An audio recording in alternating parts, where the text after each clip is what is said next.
Damn. But I went to stream to hear the Dukester though. Hello? Not much, you? I'm chilling. I've been Heard you were talking shit! No, just kidding. What's that? I've been on a crazy tapping spree. I'm losing my mind. Oh no, you're blowing your shit up? No, I'm hitting everything, but you know, I should do it on event. I mean, yeah, coulda, shoulda, wouldas, right? Yeah, it's all good though. Oh, wait, you're streaming now? No, I'm not streaming. Bro, why are you tapping off event? What's going on, dude? Your content brain is off. What's going on? Can't be tapping off stream. What the fuck? The stream is cursed. I spent 20 bill yesterday and I didn't get shit, and now I spent 2 bill today and I got 222s. Well, that's like, that's just averages, bro. Yeah, it's whatever though. No more off stream. Now you're going live and everyone's like, "What the fuck? Where'd you get those 22s from?" And now you have to go start explaining that shit. Yeah, and I also gotta explain how I told them I'm not tapping. Well, the cat's out of the bag now. Yep. Let me switch my audio over. Yeah, cool. Yeah, bro. Cool. Yeah, so I guess the things I was thinking about yesterday and earlier today is there's like two things I definitely don't I definitely agree with you, but I will always hear people agree, but then they don't seem to act that way. Like I was talking to you about with the Discords where you get like kicked out because you're trying to get like better information for everyone, but it's like, well, you're monetizing it so you can't steal it from us, kind of like gatekeeping. That feels really like I can kind of get it in a certain way, but it's difficult to hear that and then also feel like people really want what's best for players, right? Because it seems to go directly against it. It's like we have the right information, but we simultaneously feel like you reach a lot of people, but also feel like you don't. And it's like we don't want you to get that right information to the people because then you'll take credit or something, and credit seems to be then more important than people having the actual correct information, which I kind of get it if it's like League of Legends or something and it's your livelihood, but if you're just like a 300-man Discord in a dead MMO, it feels a little bit misplaced, right? Yeah, no, I could definitely see both sides of the argument, like 100%. I definitely think it's a bit harsh to just zap somebody from a Discord. Yeah, without them saying a single word and without any communication. I checked the Hideout Discord because I was certain that you didn't get kicked from the Hideout Discord and you were still in there. So I'm like, no, I'm definitely in there. Yeah, you're one of the good ones. Okay. No. Like, okay, good, I kind of see it as a meme. I wouldn't kick someone for no reason.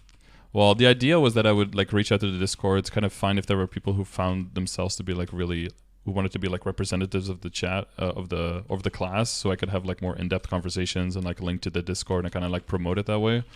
But that idea like immediately died because of how that was already like received.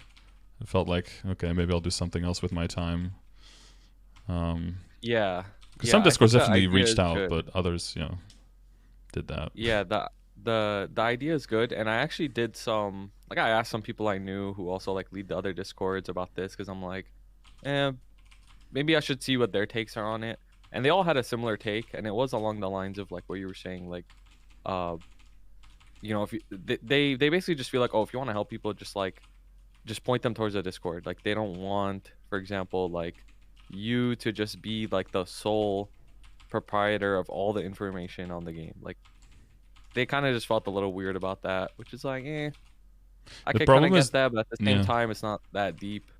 Exactly. But the problem is that a lot of these conversations happen between other people, and nobody seems to really want to know what. Right? Everyone already has their opinion, apparently. But like on everything that I use, like sometimes I'll check Discords. I do it very rarely, but if I do, I always like give credit and everything. So and I still link to all those Discords, even the ones that kicked me immediately, because I don't want to fall in their trap and be like, well, I'm not gonna do the same thing and deprive them from information because I happen to not like how they deal with me, right? That other people shouldn't be the victims of what I think is like something that's not really correct going on.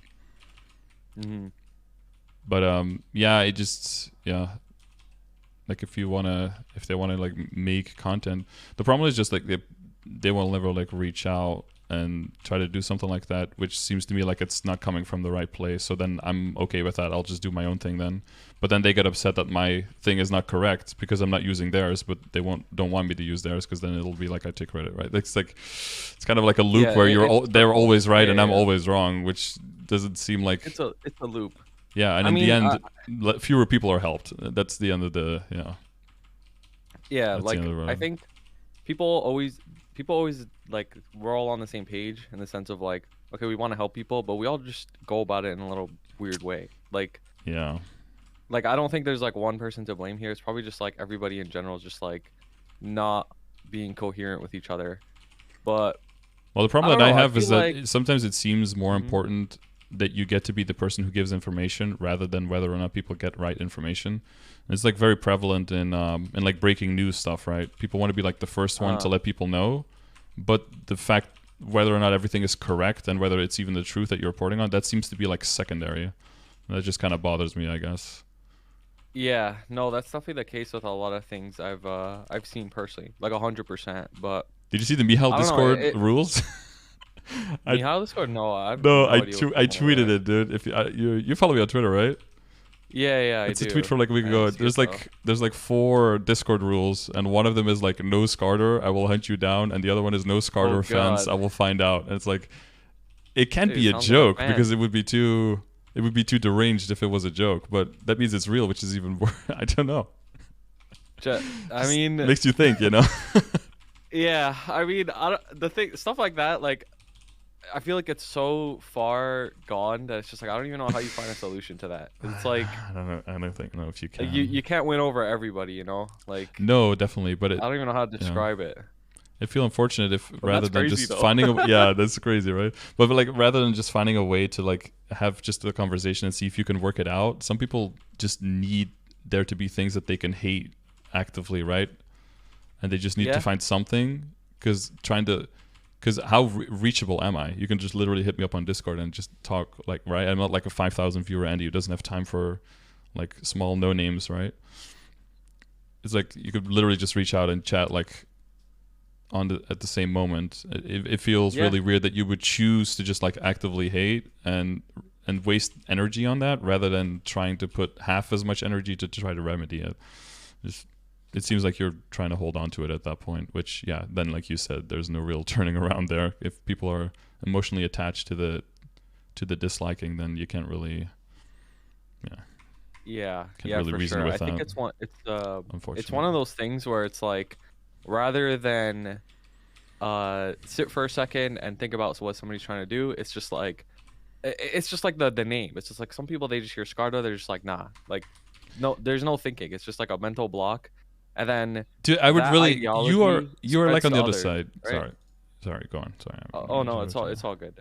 It's like that ideology of where it's like, oh, I just hear Scardor block in my head. It's like it starts spreading to other people. Because it like for me, for example, like I'm known within the Hyados. If I just start saying like, anytime I hear Scardor, I just shut it down immediately.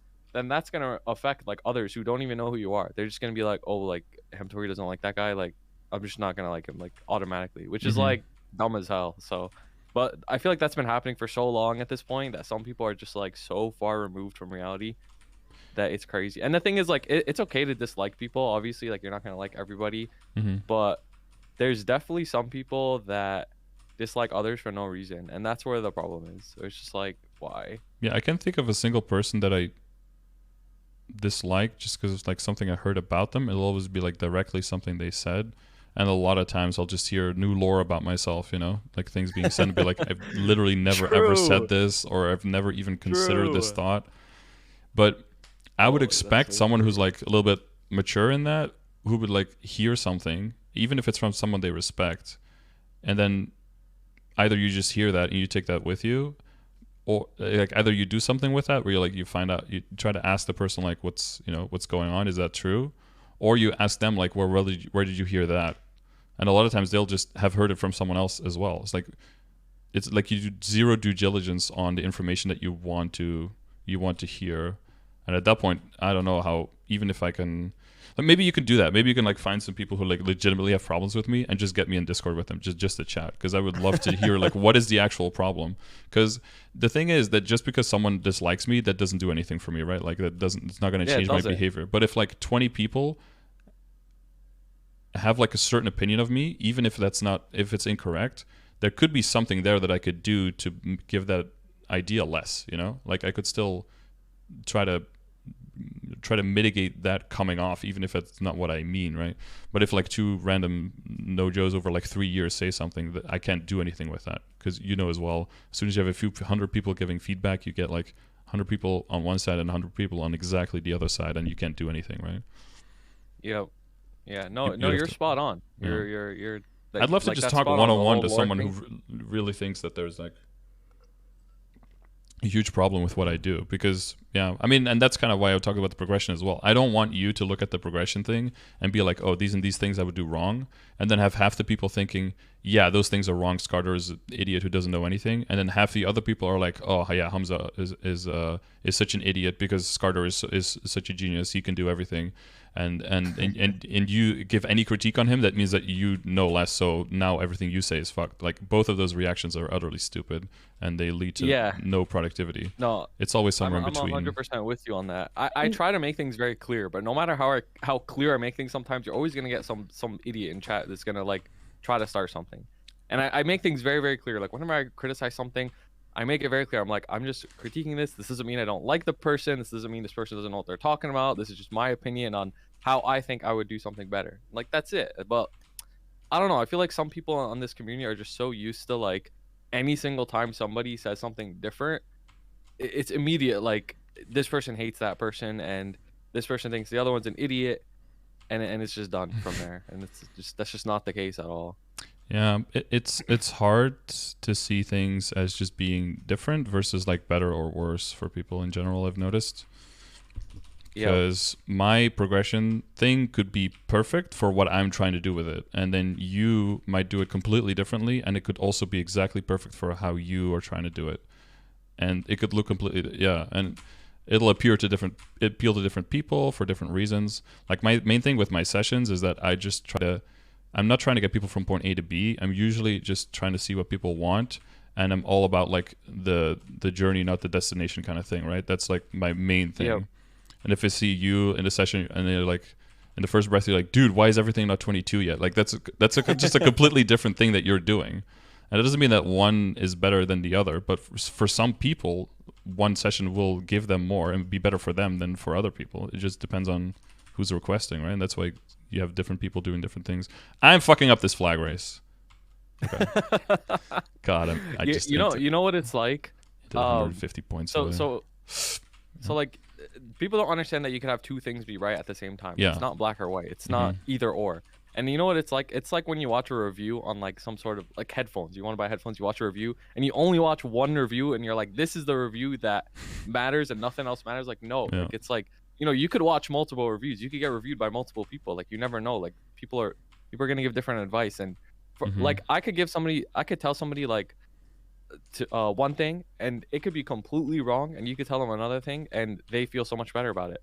Does that mean what I said is like shit? Like, no, it's just that was just my take on it, and yours could be different. Like that's why it's important to get multiple takes on things. So, yeah, that's why which leads me to yeah, go for it. It leads me to like this thought that I had yesterday, where it was just like shouldn't streamers be like kind of like, shouldn't they sort of have some sort of obligation to like kind of not really like proofread, but like if they see somebody else spread some information, they could just like give their take on it too, so that just in case, like if I go around start telling everybody like, no, you have to cube all your items to 3-line first no matter what, like isn't it also your responsibility to be like, I don't really think that's the best way to go about it, right?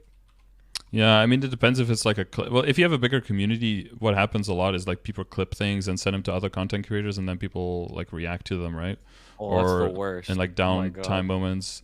But then you have like sometimes people are just like repeating, like reacting to reacting instead of just like getting in Discord just like for 15 minutes and just talking it out. Like, but I mean, Honestly, communities want that. I They want ignore like the drama noise. sometimes, you know. Yeah, they do. Oh my god, they ask me for drama so often, but I ignore the noise because like I want to be completely honest. Like people will tell me like whether it's you or another streamer, they'll be like, "This person said this," and I'm just like, I don't care. Like honestly, like I already know I don't have any issues with these people. Like, and I already know that these people, I doubt they're that type to just be like to say something so stupid and so like rude. Like I just ignore it. Like I know these people are just trying to rile me up. They like it's Twitch chat 101. Oh wait, I thought you were talking about like a factoid in the game, but you're talking about more like No, just interpersonal like stuff, or anything, anything in general. It could be a oh, factoid in the game, or it could just be like anything that somebody says about you. It's just like like Scarter says I don't pancakes are believe better Twitch than chat. waffles or something, and then you like then you get upset, or Okay, but like I don't, give an pancakes are example. better than waffles Give though. an example. I don't know. um, It's more often pancake time than waffle time. Let's just say that. But sometimes it's waffle moment. yeah, I agree. But pancakes, I would rather have a pancake than a waffle most of the time though. So I feel like yeah, pancakes are more versatile. You can do a lot more stuff on it and everything. And waffles is more like, what are you gonna do? Whipped cream? You're done. Like powdered sugar. yeah, Like, because waffles have maybe that some shape. syrup. It's Yeah. Yeah. like a Plus, flat canvas, like a pancake. You could do yeah, way much more with yeah. that. Like, waffles catch too much syrup, and then you get too fat, get too much sugar. Easy. Yo, true actually. Um. Uh, Wait. Okay. I had a you want few us to things. give an example? Oh, Yeah. go ahead, go ahead. Well, I had a few things written down. I want to make sure that.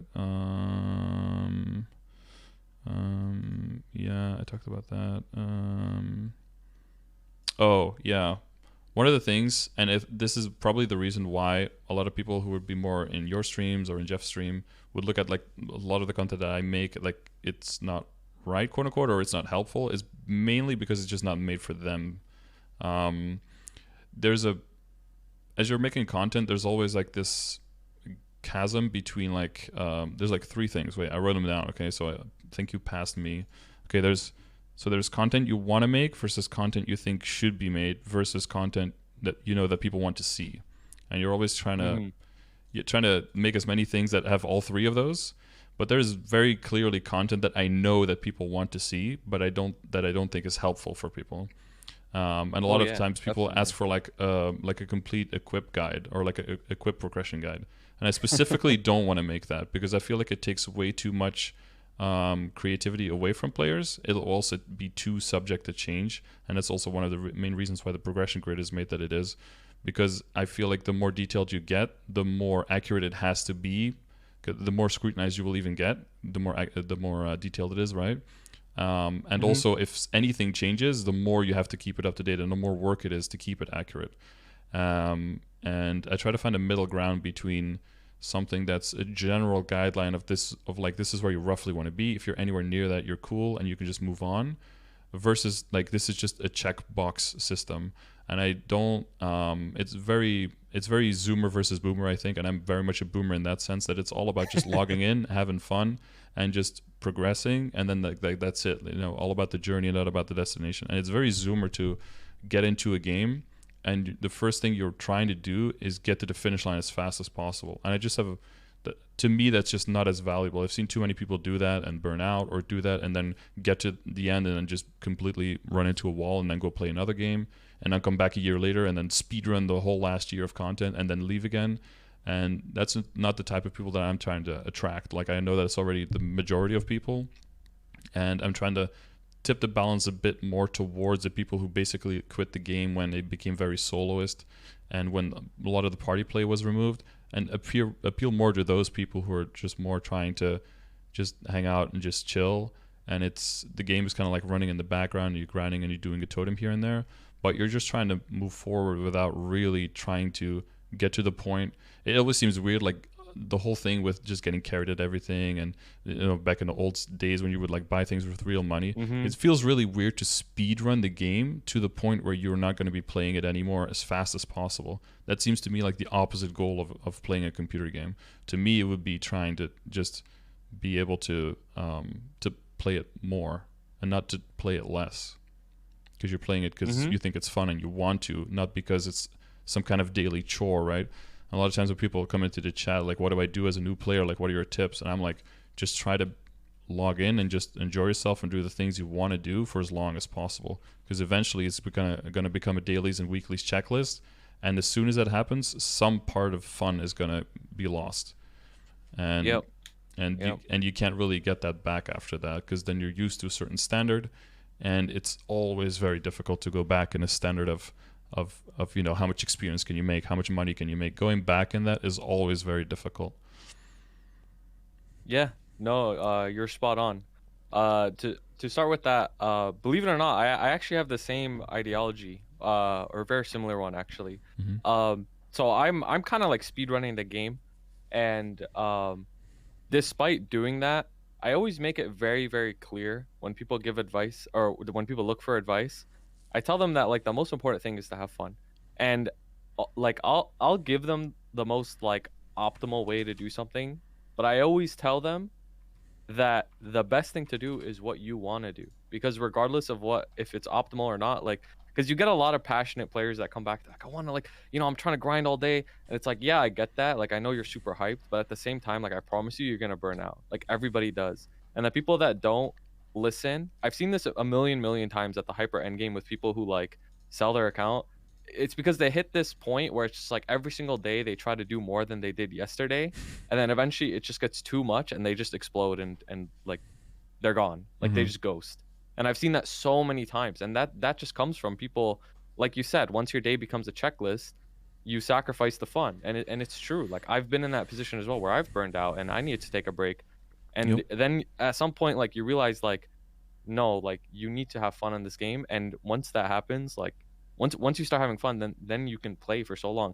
People always ask me, and I'm sure they ask you as well, how do you play this game for so long? How do you Mm-hmm. play for so long? And it's like, I have fun on this game. Like I like playing this game. That's why I play so long. It's as simple as that. And you try to I keep like it this fun, game. right? That's the main thing as well. If you Yeah, notice that something's trying to exactly. bug you, you just axe it, and then you see if that makes it Yep. better or worse. If it makes it worse, then axe something else instead. It's a balancing act of keeping it fun. But yeah, it's good that you said that, because that's why I don't like tier lists. That's why I think tier lists are a bad thing, honestly. Oh Because yeah, I've actually been transitioning from them. I yeah, don't know if you noticed, but I made a, because people always ask me for tier lists, and yeah, like it's in that realistically group here, of content people want, right? That's yes, it's that's exactly it. hardcore in that group. Realistically, Yeah. people want it. It gets tons of views, it gets tons of interactions, but at the end of the day, like it backfires, because people will be like, "Oh, just play like an S tier class," and then I have to keep reminding them. And at the beginning of every single tier list video I make a big disclaimer, like, Mm-hmm. this is a tier list, but at the end of the day, the most important thing to play is something you think is fun. Yeah. But that goes over people's head, I guess, even as a disclaimer. So I've been transitioning away Yeah. from tier lists, despite people always asking me to make them. Mm-hmm. And I made a new format that I like. I called it like class analysis, where I break down a class into like 6 different metrics, and I say like, I don't rank anything. I just say like, okay, like Mercedes, for example, difficulty to play, I'd rate it like a 9 out of 10, burst like 8 out of 10, stuff like that, instead Mm-hmm. of just like Merc is an S tier class, Merc is an A tier class, like that. So I'll just give people the information, and then they could do what they want with that information, rather than just That's like, a that's an yeah, interesting idea. Where did Demon you get Slayer's that? top tier. I saw some TMS guy do it. Oh, okay. He had this Because like that's what I have. PowerPoint. Oh, really? Yeah. Wait, you made like a web thing? You know how like you have character traits, and What it's like for a me? What web. lists in my tier list is that basically Oh, interesting. is where Wait, I I see you put it in chat. Hold on, let me click this. yeah. Oh, so you put like numbers in a column. Okay, Yeah, I had okay. it up I to see. 10 first, but that was too much work. But the idea is to update this completely for Destiny, which is going to be a lot of work. And this is Oh, going to be okay. my it's going to be my input for my website, where basically because well, we agree on the fun part, right? And so I mean, you agree now, but I guess for the people who are listening, I think the reason why the tier list is not a good idea is because it draws people to what are the strongest classes, and that will not a lot of times be what is the most fun for you, and then eventually you will run into that wall and burn out faster because you're not enjoying yourself, and anyone who enjoys herself eventually will outpace you, Yep. Oh, and that's so good. That's so true. you That get is just so so much true. further because you look forward to logging in and playing the game, so you're not going to be stopped as easily, and in order to try to find what is more fun, because a lot of people think just killing faster is fun, and that is to a certain extent. That is until like early late game probably, but then once you go beyond that, it's not enough, and it's not enough to just keep going. So what I thought is like, what is the main difference is not as much, and especially with Destiny, the tier list also kind of implies that there's a very significant difference between classes, and I find that in damage in most situations, the classes have been never closer than now, and even just one balance change could take someone from like rank 1 to like rank 8, because those are pretty close. And if you're always just trying to play the top class, you're constantly going to be switching, and that brings its own problems with it. So what I thought is I just analyze what I think are good metrics that people might find either very fun or very unfun, and then you use those to classify the classes with, so that you can decide what is your personal tier list, basically. Based on your play style that you want, you can build your own tier list. So the website basically has well, don't copy all my shit, okay? But the website basically has is it this one? Yeah, so the idea is going to be that you go to the class picker, and then you kind of decide which of the stats, based on how far you're going to get into the game, basically how much of a gamer you are. Take it to like how important you find all the qualities. Usually like key input, is for most people like pretty low. And then you submit, and then it will look at the so this has basically not been updated, as you can see, but based on the on input, it'll give you a ranking, and then you'll have like a known page where I'll add some stuff, and you can see some details of the class. But the idea would be that you can kind of play around with this to get it, because people ask all the time like, what should I play, right? But it's you have to ask like 20 follow-up questions before you get to you get to like, well, what kind of player are you? Like, are you going to play 20 hours a week? Do you have like early onset RSI already? Like, don't play Blast, or like there's a whole bunch of stuff you can exclude, and that should help people on just setting them up for more success, because there's just too many classes. I think that's probably the main problem with the game, is that you're asking people to commit for long term, but then you give them so many options. Like, how are they supposed to know how this character is going to play in 3 weeks, Yep. It's actually a really good idea. I'm actually a fan of that. Like, I've never seen that idea before, but I really like it. Having a site that you could input what's fun for you. It's a really, really good idea. So I applaud you for that, because that's actually huge. That's actually like game changing for new players, because like every day is just like, I want a class that could do this, this, this, this, this. And I'm like, well, hopefully you get like this, but at the same time, like, if you don't find it fun, like, I'm almost supposed to tell you. So yeah, so hopefully that gives people like a top 5 and narrows it down from 50 to 5, then they can make up their own mind there. Yeah, I've been wanting to make this for like probably almost 3 years, but every time I get like someone working on the project on the website, it kind of like falls through. So it's been like starting, stopping for like the last 2.5 years or some shit. I think I've had my domain for like over 2 years, but nothing's been on there so far. But yeah, hopefully that goes live soonish. And then I'll let you proofread, okay, before I launch it. I'm down to proofread. Honestly, I think like whenever not whenever, but like I think there's definitely merit in having both our minds work on something than just one. Because I think I have a knack for a lot of like the hyper endgame content, and you have a good way to present it. So yeah, hyper endgame stuff is never something I'm worried about, because I feel like when I get to that point, I'll be stuck, and I want to always have something to be moving on, and never to really be stuck at the end. And yeah, but like with Saren and Kalos, I'm okay with doing that content a little bit later. Not because then it's been figured out, but just because I don't need that like pressure of being the first and stuff. That's just not something I value personally. But there is a good chunk of players that value that very heavily. So you'll always have a little bit of a desync of what your priorities are, and that'll reflect in the content that you make and how you present it, I think. You mentioned something that was really important, that I've experienced myself, where you said clearing bosses fast isn't necessarily like fun. And it's true. Like, you get sick of it real quick. Like, I hit that point where I was doing all my weeklies on my Hytho like very, very quickly, and it is not fun. Like, it just becomes a chore, and it's Mm-hmm. just like now I want to go back to playing another character and getting it to that point where it's Exactly. like That's you're how it's kind of built. Yeah. struggling. They want you Yeah, to go in with and then just scale up. Yeah. That's how it's yeah. built.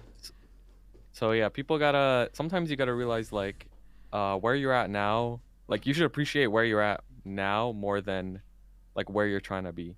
Because I know so many people that they come in for like account reviews or whatever, Mm-hmm. and they're like, "Oh, I'm like 63k stat. What do I do?"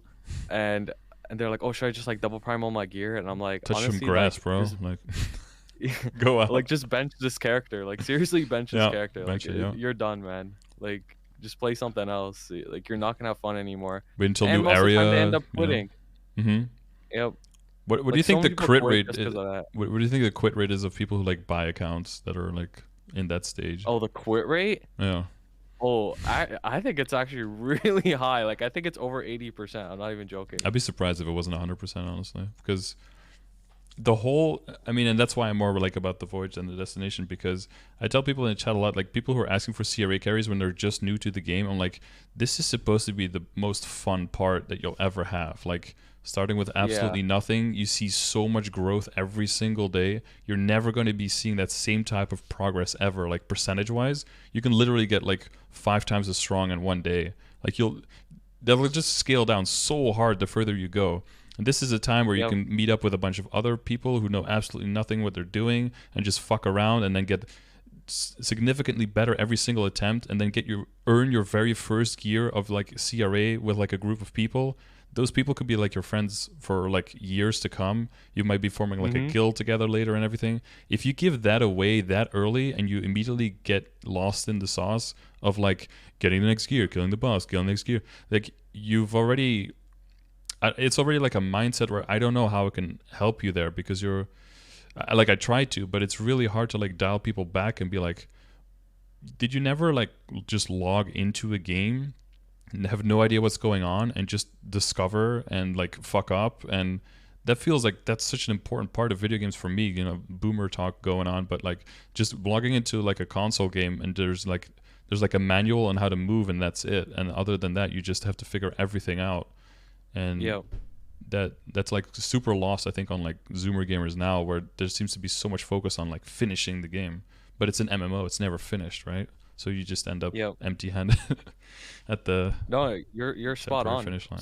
Some of my my oldest friends on this game are the ones that I first met, like when I was level 200, and I'm still friends with them to this day. Mhm. And it's just because those memories are like you can never replace them, right? Like no matter how strong you get in the future, it's never the same. It's like being a kid, you know what I mean? Like once you're an adult, like Mm-hmm. like your childhood is just that time will never come back. It's the When same you're a thing. kid, like you hate school, and you're older, and you're like almost Yeah, miss school, because then you had that structure, and then when you're done, you have your free time, and then you can do whatever. You'd have no bills, and the responsibilities and everything is all gone. But yeah, yep, that's exactly right. it's And always like I feel like I'm in a unique position here because it's like I started the game a long time ago where it was a different era, and now I'm on a new account post Destiny, and honestly, like I've never had this much fun in the game in such a long time, like Mhm. legit, ever since starting this new account, and it's strictly just because of that. Like building on a character from scratch is so much fun, and uh, I always get a lot of people coming on. They're either like hyper endgame, they don't know what to do, or they hit that wall where it's like they're full 17 two line and whatnot, and then they realize like, Wait for wow, lots events. of things. Yeah. Yeah, they realize it's like, okay, now I have to start waiting for events and save a lot of money. Mm-hmm. And a lot of people like they don't like that part of the game, and that's when they realize like, wow, like, I actually this whole time I was thinking that I wanted to be full 22, but I actually had the most amount of fun when I was working on getting full 17. Mm-hmm. And then they end up just making more and more characters to full 17 instead, and they have way more fun that way.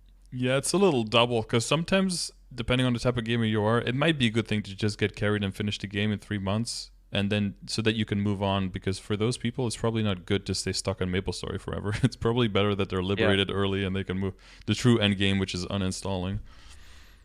True, actually.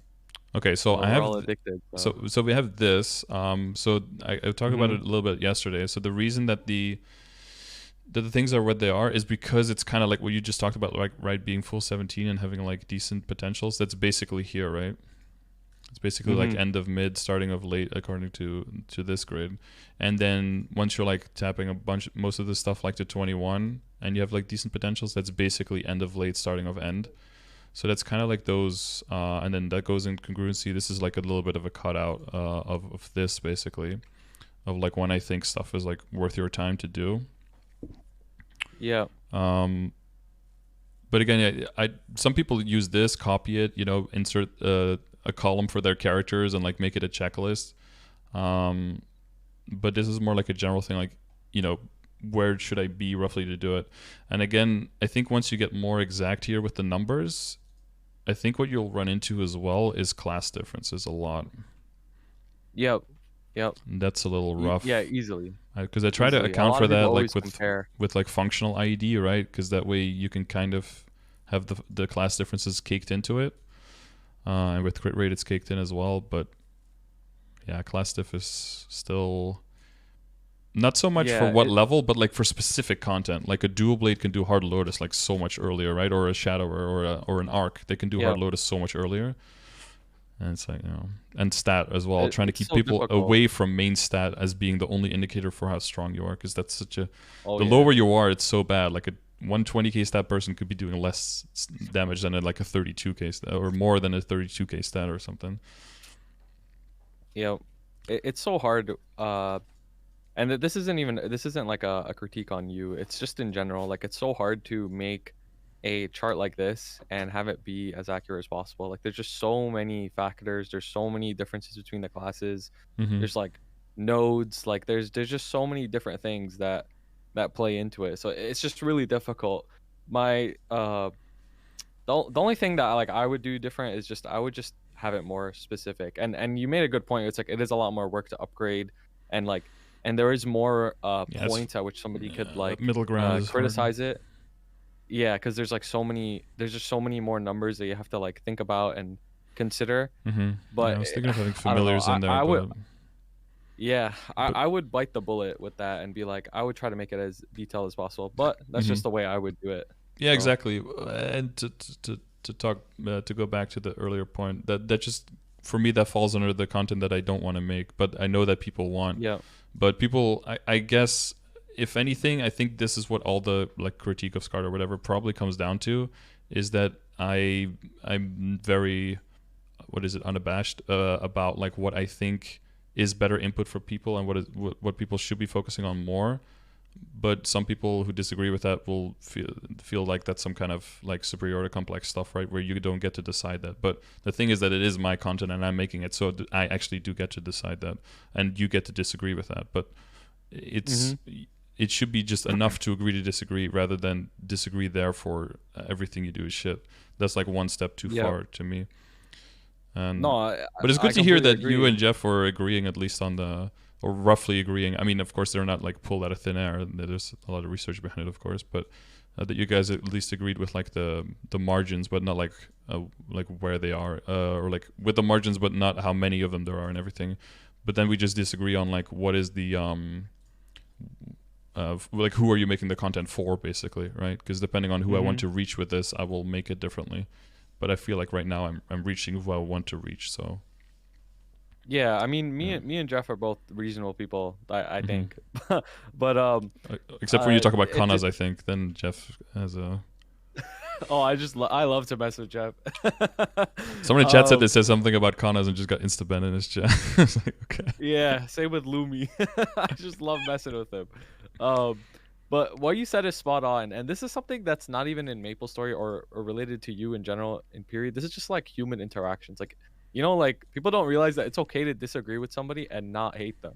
Like you could disagree with completely everything that a person does, but it's what they're doing. It's their opinion. Like you shouldn't hate them for that. You know what I mean? Like it's so stupid. Like it's wasted energy. And the funny thing is, it's always over something that's so small. Like so small, when if you just look at the overarching picture, like I feel like it's really easy to see this chart and be like, this is the dumbest thing I've ever seen in my life. And then if you ask them why, it's like the most tiny thing, and they don't even realize that the intention of the chart is to help people, and it probably will help most people. Like people get so fixated on something that doesn't even matter, and then they turn that into like, I hate this person, which is like the dumbest thing. And then just in general in life, if you always think that way, like you're just never gonna have friends or something. Like, Yeah, well, this is what I try to get across a lot. Back, where were you at when the whole like Zong botting thing was a topic? oh, I was a baby on this game. I wasn't really talking to anybody. Oh, I yeah. was like 210 Hayato. I was just like solo story pretty much. Nice, nice.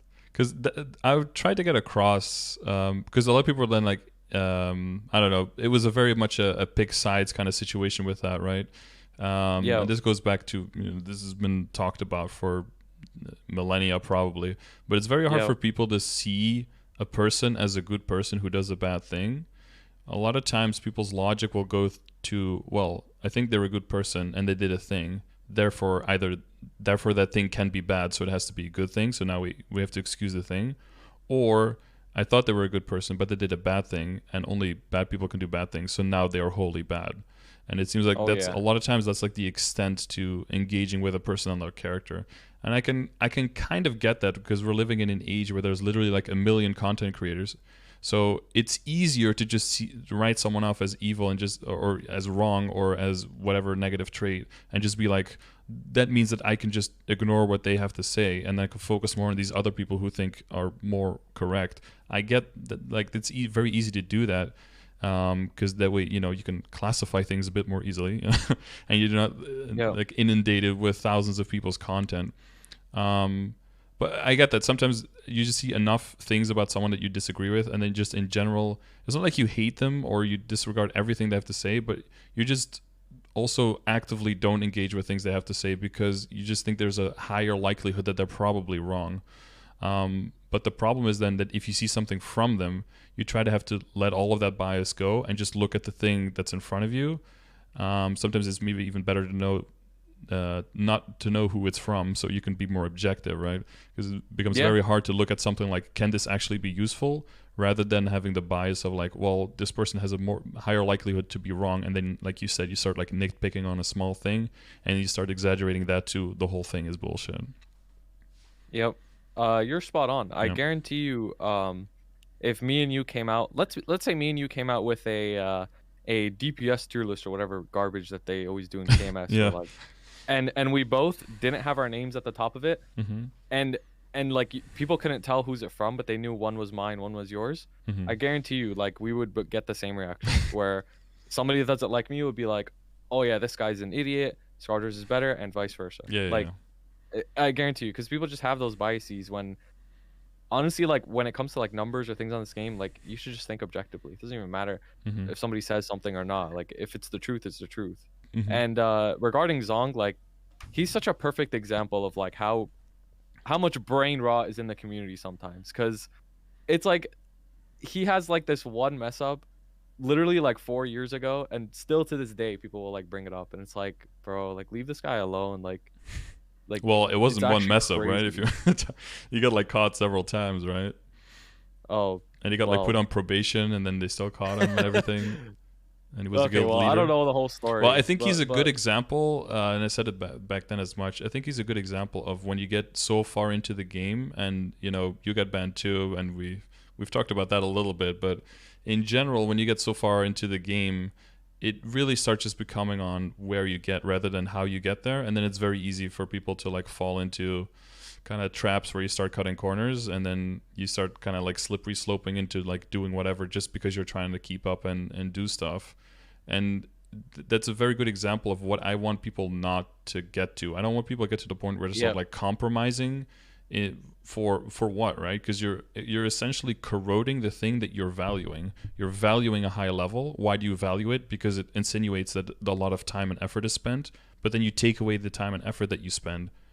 So you're removing the value from the thing that you're trying to achieve. And it's just self-defeating. I yeah. don't think there's a future in that. I mean, You know.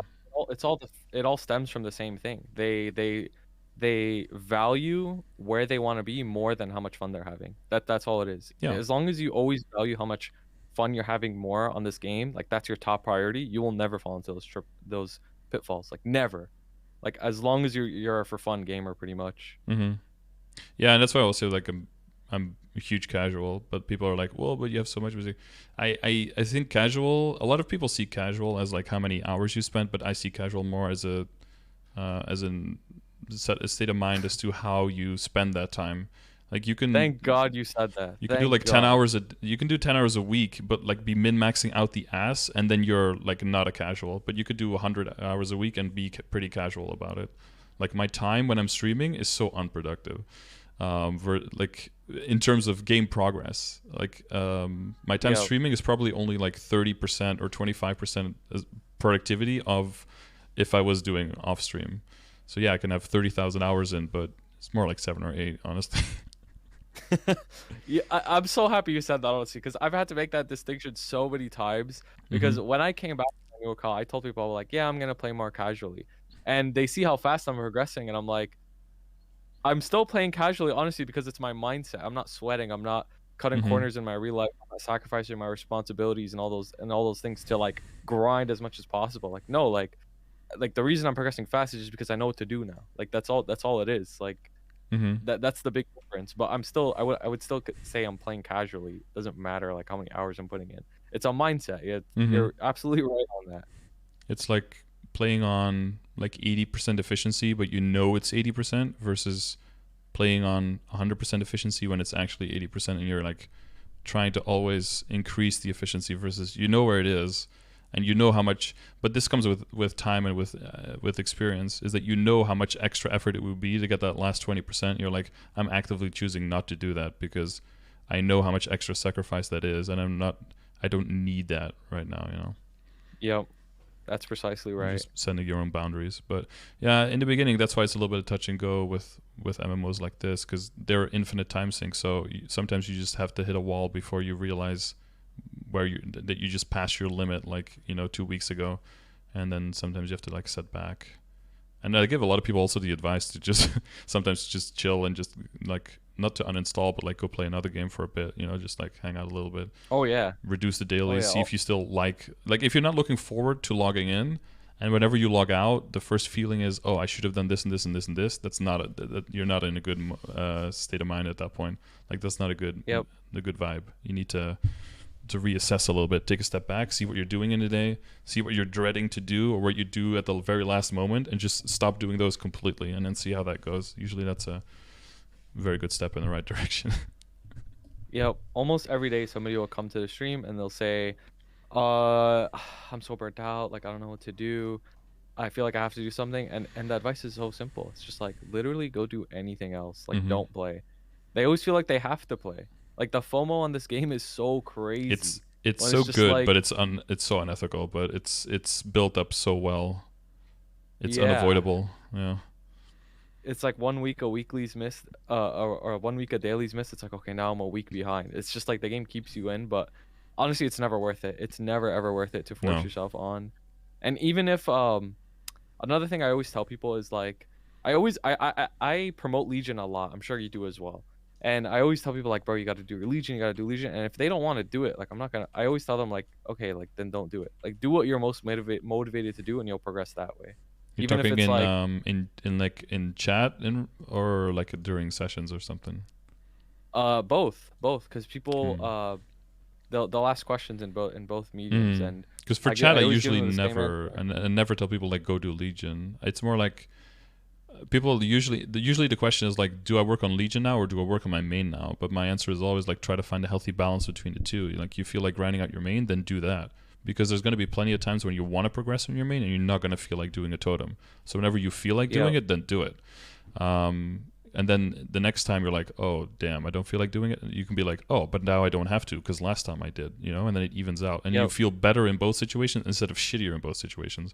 Like on one, like, oh, I knew I should be doing it, but I can't, and then now I'm doing it, but I hate it. Like, why set yourself up for a lose-lose if you can do a win-win instead?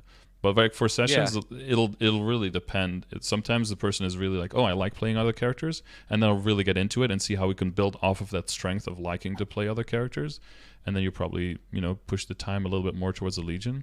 And then if people are like, I just hate doing characters, I'd be like, okay, well, which ones do you hate the most? Okay, those you just set aside for potions. These ones, okay, you just wait for a burn, and then these ones, these are easy levels. These ones you can do, and just like buy through those few. But it usually comes down to what they want to do, because if they're just planning to go do like hard lucid, hard will, if you have like a 4K Legion, you could probably get that done. You know, it's not, you have your basic characters, you're good. I'm not gonna push people to like, you know, build a 9.5K Legion if that's not something that's in their strength. I usually take like the first 10 to 15 minutes really just talk about like what kind of gamer are you, what do you enjoy, do you have anything specific you want to achieve, like are you playing with other people together, you know, do you have like a set team composition, that kind of stuff. And then based on that we go through everything else, because I'd like to have it be a little chat, you know. Yeah, no, it's important to get as much information as possible. Those kind of questions where it's like, oh, do I work on my main, do I work on my Legion, I'll either just hit them with the, oh, just do whatever you want, like whatever you're most motivated to. And usually like that's a pretty good answer. But also yeah, you gotta hit them with like, you know, where's your main at, what's your Legion at, what's your goal. I always ask people what their goal is, and then that gives me a good idea of what to say. Yeah, usually they just say like, well, at least in my progression sessions, usually the goal is just, I want to just keep moving forward. I don't have anything specific in mind. I just don't want to feel like I'm completely stagnating.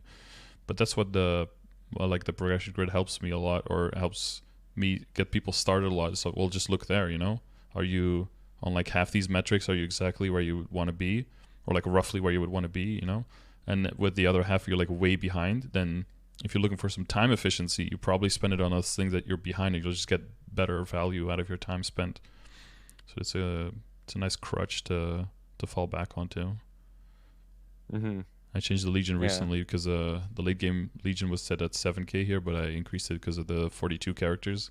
Because now 8K is pretty free, I think.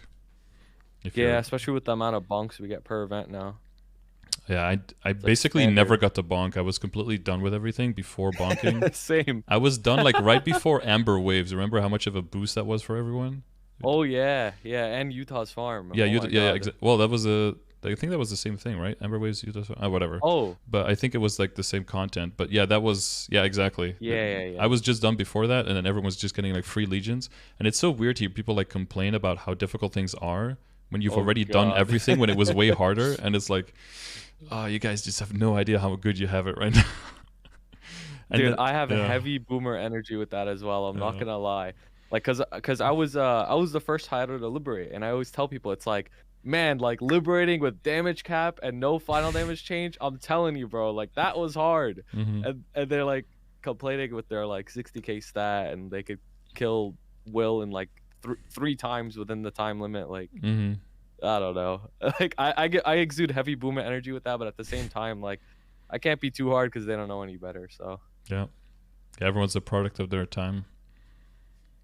I'm glad we were like on exactly the same page with the potential badge stuff, because that's how initially a lot of people, I know I pissed off a lot of people, because I basically said like, you don't need the badges, and spending your time constantly crying, like spending your time crying about like needing to get a badge, while in the meantime the guy who's actually trying to perform is just passing you by like Sonic, because you're just too busy putting your energy in the wrong thing. If you like, I try to be in the headspace, because eventually the only argument, the biggest argument was like, well, other people have it, so I want it too. Or I just want to be stronger, right? Which is like, oh, that's a great, we should also give everyone like level 60 nodes when you log in, right? Because then everyone is stronger. Like, it's not a strong enough argument, right, to go anywhere. And then the strongest argument I think that you end up with is that you just don't want legacy items to be best in slot, because of how that would, mainly because how that would demotivate players. But I would just try to put myself in that argument and be like, what if I started playing World of Warcraft tomorrow, and I would start complaining to Blizzard that people who had been playing that game for 14 years have an item that I cannot get right now? I would be so ashamed to even think of that thought. And also, I don't know if did you ever see the movie Whiplash? Probably not. You're young. Well, it's a pretty new movie. A really long time. With the jazz drummer guy. Is there an older one? It's like a jazz drummer. Wait, and he's... I'm thinking of the superhero Whiplash. Oh no, not that one.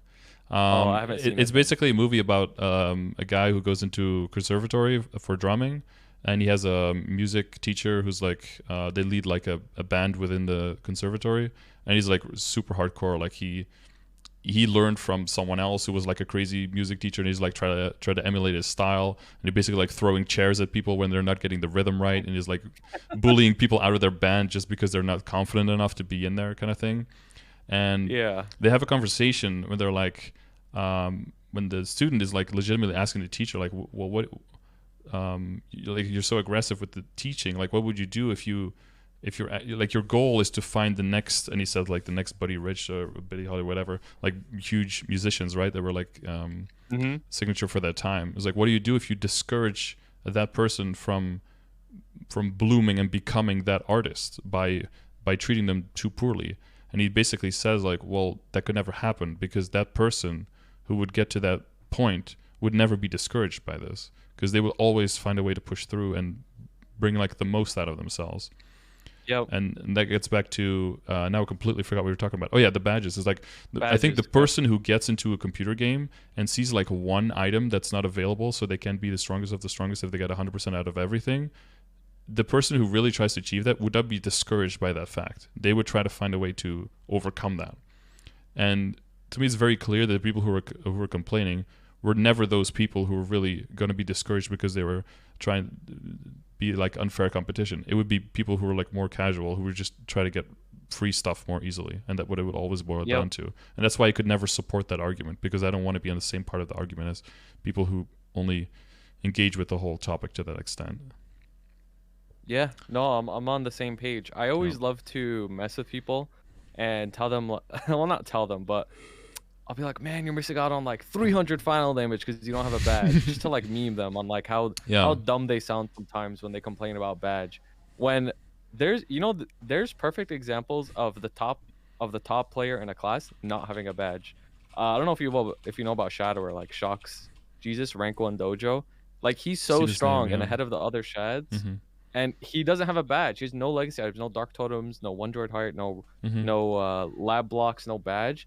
But like he practices this game so much, his hands are so potent, and his gear is good, and he has pretty strong fams too, like that he can overcome it. And I always tell people like badge, like what you're missing, like 3 maybe 4 FD. Like you could easily make that up just by your hands. And I'm a big advocator of like practice and hands, because that gives you more final damage than 20 badges. Like easily. So people got to realize that. Yeah, I mean, it's a huge factor. Just, or even like your ping or your, stuff like that, or being able to counter your ping with your playstyle positioning and stuff. That's why I did Project CRA, because a lot of it was on characters with decently low funding. And now, because of all the changes in the power creep that's happened, that low funding has become quite high. But I wasn't trying to like show that I can play all the classes or that I'm even remotely good at them, because I'm horrible with like over half of them. But the idea is that if I'm not even maining the character and I put limited funding into it, and just with a few rounds of practice on a class that I can even play properly, I can kill a boss solo. There's no reason why when you're maining your character and enjoying it and putting a lot more time into it with probably more funding, why you would need to go around asking for carries. Like there's just it's not even close to being necessary. And I think I took it back to 2 things, but I think one of the big things that's a problem for new players is the levels for stuff, and MapleStory doesn't make any sense. And if you compare it, a lot of people come from like World of Warcraft, where like the levels of equips make a lot of sense. It's like, oh, you kill level 20 monsters around level 20, they drop level 20 equips and you equip them, right? But then once you get to CRA, it's like you're level 150 to start doing root abyss, or like 140, 150 to start doing root abyss, so you can start unlocking it. But then you can't enter until 180. But then the bosses are level like 200 and like around 200, 210. But then the gear is level 150, and people just like tilt and it's like, what the fuck?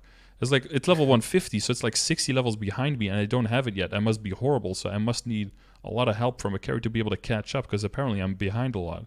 But it just, those levels and equips, those only make sense for like the scaling of potential and Star Force and Flames, basically, right? If they just redid those numbers and just made it level 210 gear, and Star Force transfer hammering and all of that, to account for all of that, I think it'll already make mentally way more sense for people to just be like, oh arcane gear is just like level 240, for example, and then whatever gear comes after, like eternal gear is basically just level 280.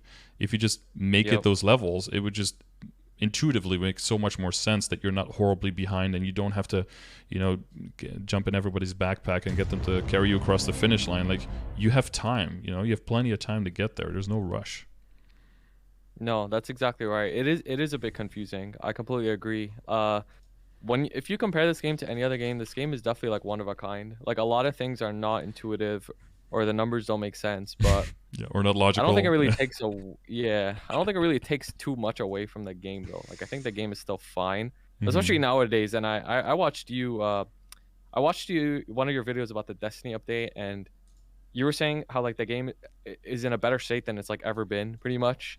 And I completely agree. I say the same thing, and especially uh the servers. Like people sleep. I swear people It's forget the most how important shit thing. the servers used to be and how 32-bit was like the most miserable thing. Like the next generation of Maples, they're not gonna have to Yeah, dude. relog every The 2 hours to leaks, play this game. pet loot Yo, lag. Like, dude, yeah, that's pet lag, that's why bro. I would never Oh come my into god. Warcraft and like demand items. Like, imagine that you're coming into this game as a new player and you're talking to people who had to sit through pet loot lag for like 2 years, and then say like you can't have that badge. It's like, bitch, I earned this badge. I'm still here. I kept this For game. I If I suffered. didn't play through pet loot lag, this game wouldn't be around right now for you to waste your time on. Like, it would have shut down already. So like, Yep. to pretend, yeah, Completely true. that's why the whole fucking argument is it's like, it's so silly to me. There's so many better, and at the time there was so many better things to be complained about, like the server stability and stuff. Like, focus on that. Like, get the game playable first, and then we could talk about how, if you can get some stat in, like, while you're doing it. I felt so, You know what's wasted funny energy. is if people don't complain about familiars when if they want to, the people that argue that the final damage difference on badge matters don't complain about familiars when they don't even realize that familiars, the final damage difference between, let's say, like boogie abusers versus Whoa, whoa, purple whoa. people who start Most people are just boogie what users, okay? boogie users. Yeah, Oda. I mean I Now, was when a you get to boogie user Oda too. warriors, now you're getting closer to abusers, right? Because those Okay, drop okay. rate was announced to be nerfed and then wasn't, and then Okay, yeah, let's say Oda It's gonna- abusers then. I was a boogie user, so I'm Yeah. not an abuser. I'm an Oda user too. Yeah, so A boogie, I mean. they don't even realize that the FAMS is like the biggest, most garbage Mhm. system in this game, but they still complain about badge. Like FAMS are actually so miserable, it's not even funny. Bro, And, FAMS but was, they put all their energy in badges for some reason. So I think the badge conversation is pretty much a meme at this point. I think that's good, and hopefully you get some credit for that as well. That people who are really, really upset about it, that people look at that and be like, "You're joking, right? Like, we're just memeing." Because if you're actually serious about that, then you have no idea about balance in the game at all. And this comes down a lot to me, like, by the whole like wanting to be stronger.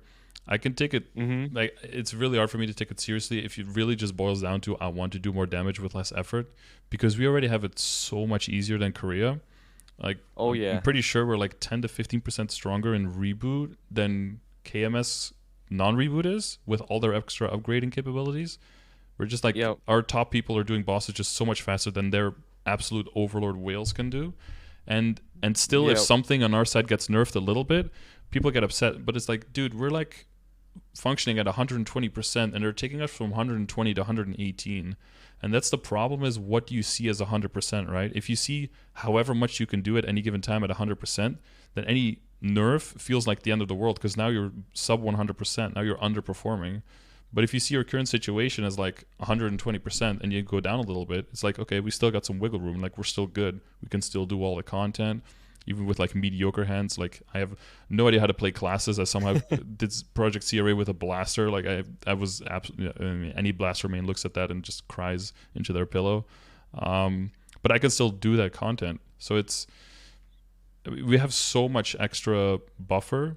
Like, Sweetwater, we have Superior, we've got the Princess No stuff, we've got access to so much of familiars, we have totems. Familiars, like, all of those things just don't exist in Korea at all. But a lot of times people don't even know that the game gets balanced for KMS non-reboot, and then we're in GMS reboot, extra ranks of attack speed, and there's a slight nerf, and then people cry like, oh, now I can't do X anymore. It's like, no, you still have so much more extra space. You can definitely still do that. But then your mental is already fucked, right? And then that's such a bad starting point. Yeah, I saw this familiar. You showed it yesterday. I think. the 45 boss fam. Yeah, and it has to be edited, Oh my bro. God. I can't believe that this is possible. Dude, like I said, some people are meant to play this game, I guess. Like, No. 1 in a billion odds. You so. sure play the game. Yeah, you beat the house.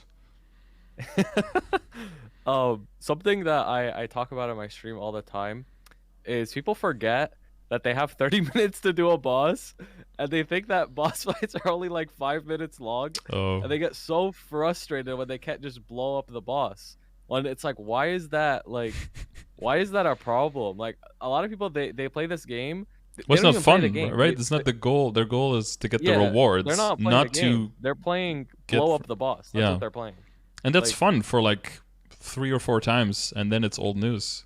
But if you went from taking 30 minutes to taking 28 minutes to taking 25 to eventually taking a minute, that is fun for so much longer because yo, you value it because you know what you're comparing it to, right? It's like giving a kid $500 every day and then they don't know the value of money, but you give them like 5 cents and then you slowly build up, like there's just a completely different inherent value of like what am I experiencing. But it's hard to if you tell people that it sounds like you're standing on your soapbox as like boomer card or like telling people what they should be feeling, and the people are like, well, you don't get to tell me, fuck you. They have to sure, experience like it, right? they could disagree, but I mean, those are the same people that end up quitting. So Yeah, and that's unfortunate, like, right? Because I'm trying to build like for yeah, the long term, not just for the game, but also for my stream, right? For my community, I'm trying to get people in there who have fun for a long time and enjoy themselves. That's the goal. So yeah, that means that for some people, I can't really make the content that they want, and that's kind of inevitable. But then you'd hope that they will just see, oh, this person is just not making the content for me that I want, and then that's just what that is, and it's not just this guy makes bad content, because it's just not for you, right? there's a big difference because it's very rare that somebody actually makes bad content. It's just not for you. Like, If you make oh bad my content, you god, just like, die, right? You just like fizzle, because then people yeah. nobody will Sometimes I watch have it. like sometimes I have like elitists in my chat where it's just like I obviously draw like my demographic of my chat. A lot of them are like stronger players, and sometimes they just have this crazy elitist attitude where it's like anybody who makes any videos on like early game content, they just like shit on their videos, and it's like, why? It's just Like, not for you. Move this on. video is so well produced, Mm-hmm. and it has, even if the information isn't like 100% accurate, it's still helping like 99% of the people who watch it, because the people who are watching it are starting at zero anyways. Mm-hmm. Like they're still learning something. It's just not for you though. Like, it's not like does every single video have to be like Black Mage speedrun, or like how Yeah, to do diversity of Saren content 2? is fun. Like, Yeah, just diverse. yeah, Oh, I don't know, it's I so want to say that. frustrating though. Yeah, that connects to something else because I think every old MMO probably has that because the people who are there for a long time kind of get jaded on, like we're like on the source of all the information. So if anything new comes out, we'll know it first. So you can't really tell us anything, right? It's kind of like a logical Yeah. conclusion of just having more experience. It's not that weird to think that. But what I found, and this connects a lot to not wanting to make like those super detailed guides that take everyone from like, here, this is the 200 um the 200 box checklist, and if you do this you get to Endgame kind of thing, and people just go from 1 to 2 to 3. The reason I definitely don't want to make that is because I know that there's so much that I don't know and that people can figure out. I don't want to discourage like the next person from experimenting and just trying something that's completely off the beaten path and that's not on a list. So I try to give like vague guidelines like with the progression grid and keep those margins wide so that people could do whatever the fuck they want to get from point A to point B, and they don't have to. They know that where point B is, but they don't have to go there a certain way, because I want to be able to learn from the people that I introduce to the game. I want someone, to be in my chat, because there were people in my chat that would come into the game when I was already like doing a hard will, and then they ended up doing Black Mage before me and even liberating before me. Like that happens because the people who play way more play in a different way, but then I can learn later from those people that a bunch of stuff that they figured out, and they can teach me again. And I don't want to think that I know everything, and definitely know that I don't. And I want everyone else to be able to come up with new stuff as well. And I feel like the more you limit and the more you tell people exactly what to do, the less they'll experiment, and the more likely that you get a stale meta. And then you get a bunch of people who just have known everything for many, many years, and they end up becoming unwelcoming to new people, because it's like, well, you have to come in here, but you have to do what I say because I know better, and I'll give you this advice, and you have to do exactly this, and that's how you have to play. And I feel like that gets kind of maybe mirrored or misconstrued on how I give advice, but the way that I give advice that I think is better, the way that people should do it, is by not doing only what I'm doing. Basically, it's like kind of contradictory. Like, I think the way I tell people like this is the area to move in, but that area I feel like is wider, and therefore it gives people more liberty to just explore and fuck around, because it's a video game, man. Just fuck around. Yeah, no, you're absolutely right. And I admittedly, like, I fell into that pitfall when I first started streaming. Uh, I would tell people like, no, this is what you have to do to hit endgame. But Mm-hmm. as I started to make more and more videos, and I realized like, everybody's case is different, and there's more important factors here. So I definitely learned from that. Um, fuck, man, I forgot what I was gonna say. But Oh. uh, there's We talk about the elitist community, maybe. oh uh yeah, I was gonna say, just think of all the people who are like Kana mains now. Mm-hmm. It's just like all those. I know so many players who they got introduced to this game, and they were told by like fellow endgamers that like, Yeah. oh bro, all you gotta do is Kana farm. Like that's it. Like just go Kana farm. And To now I know fight so that many so people that hard are for so Kana long. mains Yeah. that are like level 275, and all they have is their Kana, and they have nothing else. And it's like Mm-hmm. they're just depressed. Like they either quit, or they're like playing super casual now, and it's just like, see, Mm-hmm. this is what happened. Like, But yeah, oh, I remember the other thing. yeah. So what you said is absolutely right. Like you should guide people in a way that they could like kind of put their own spin on it.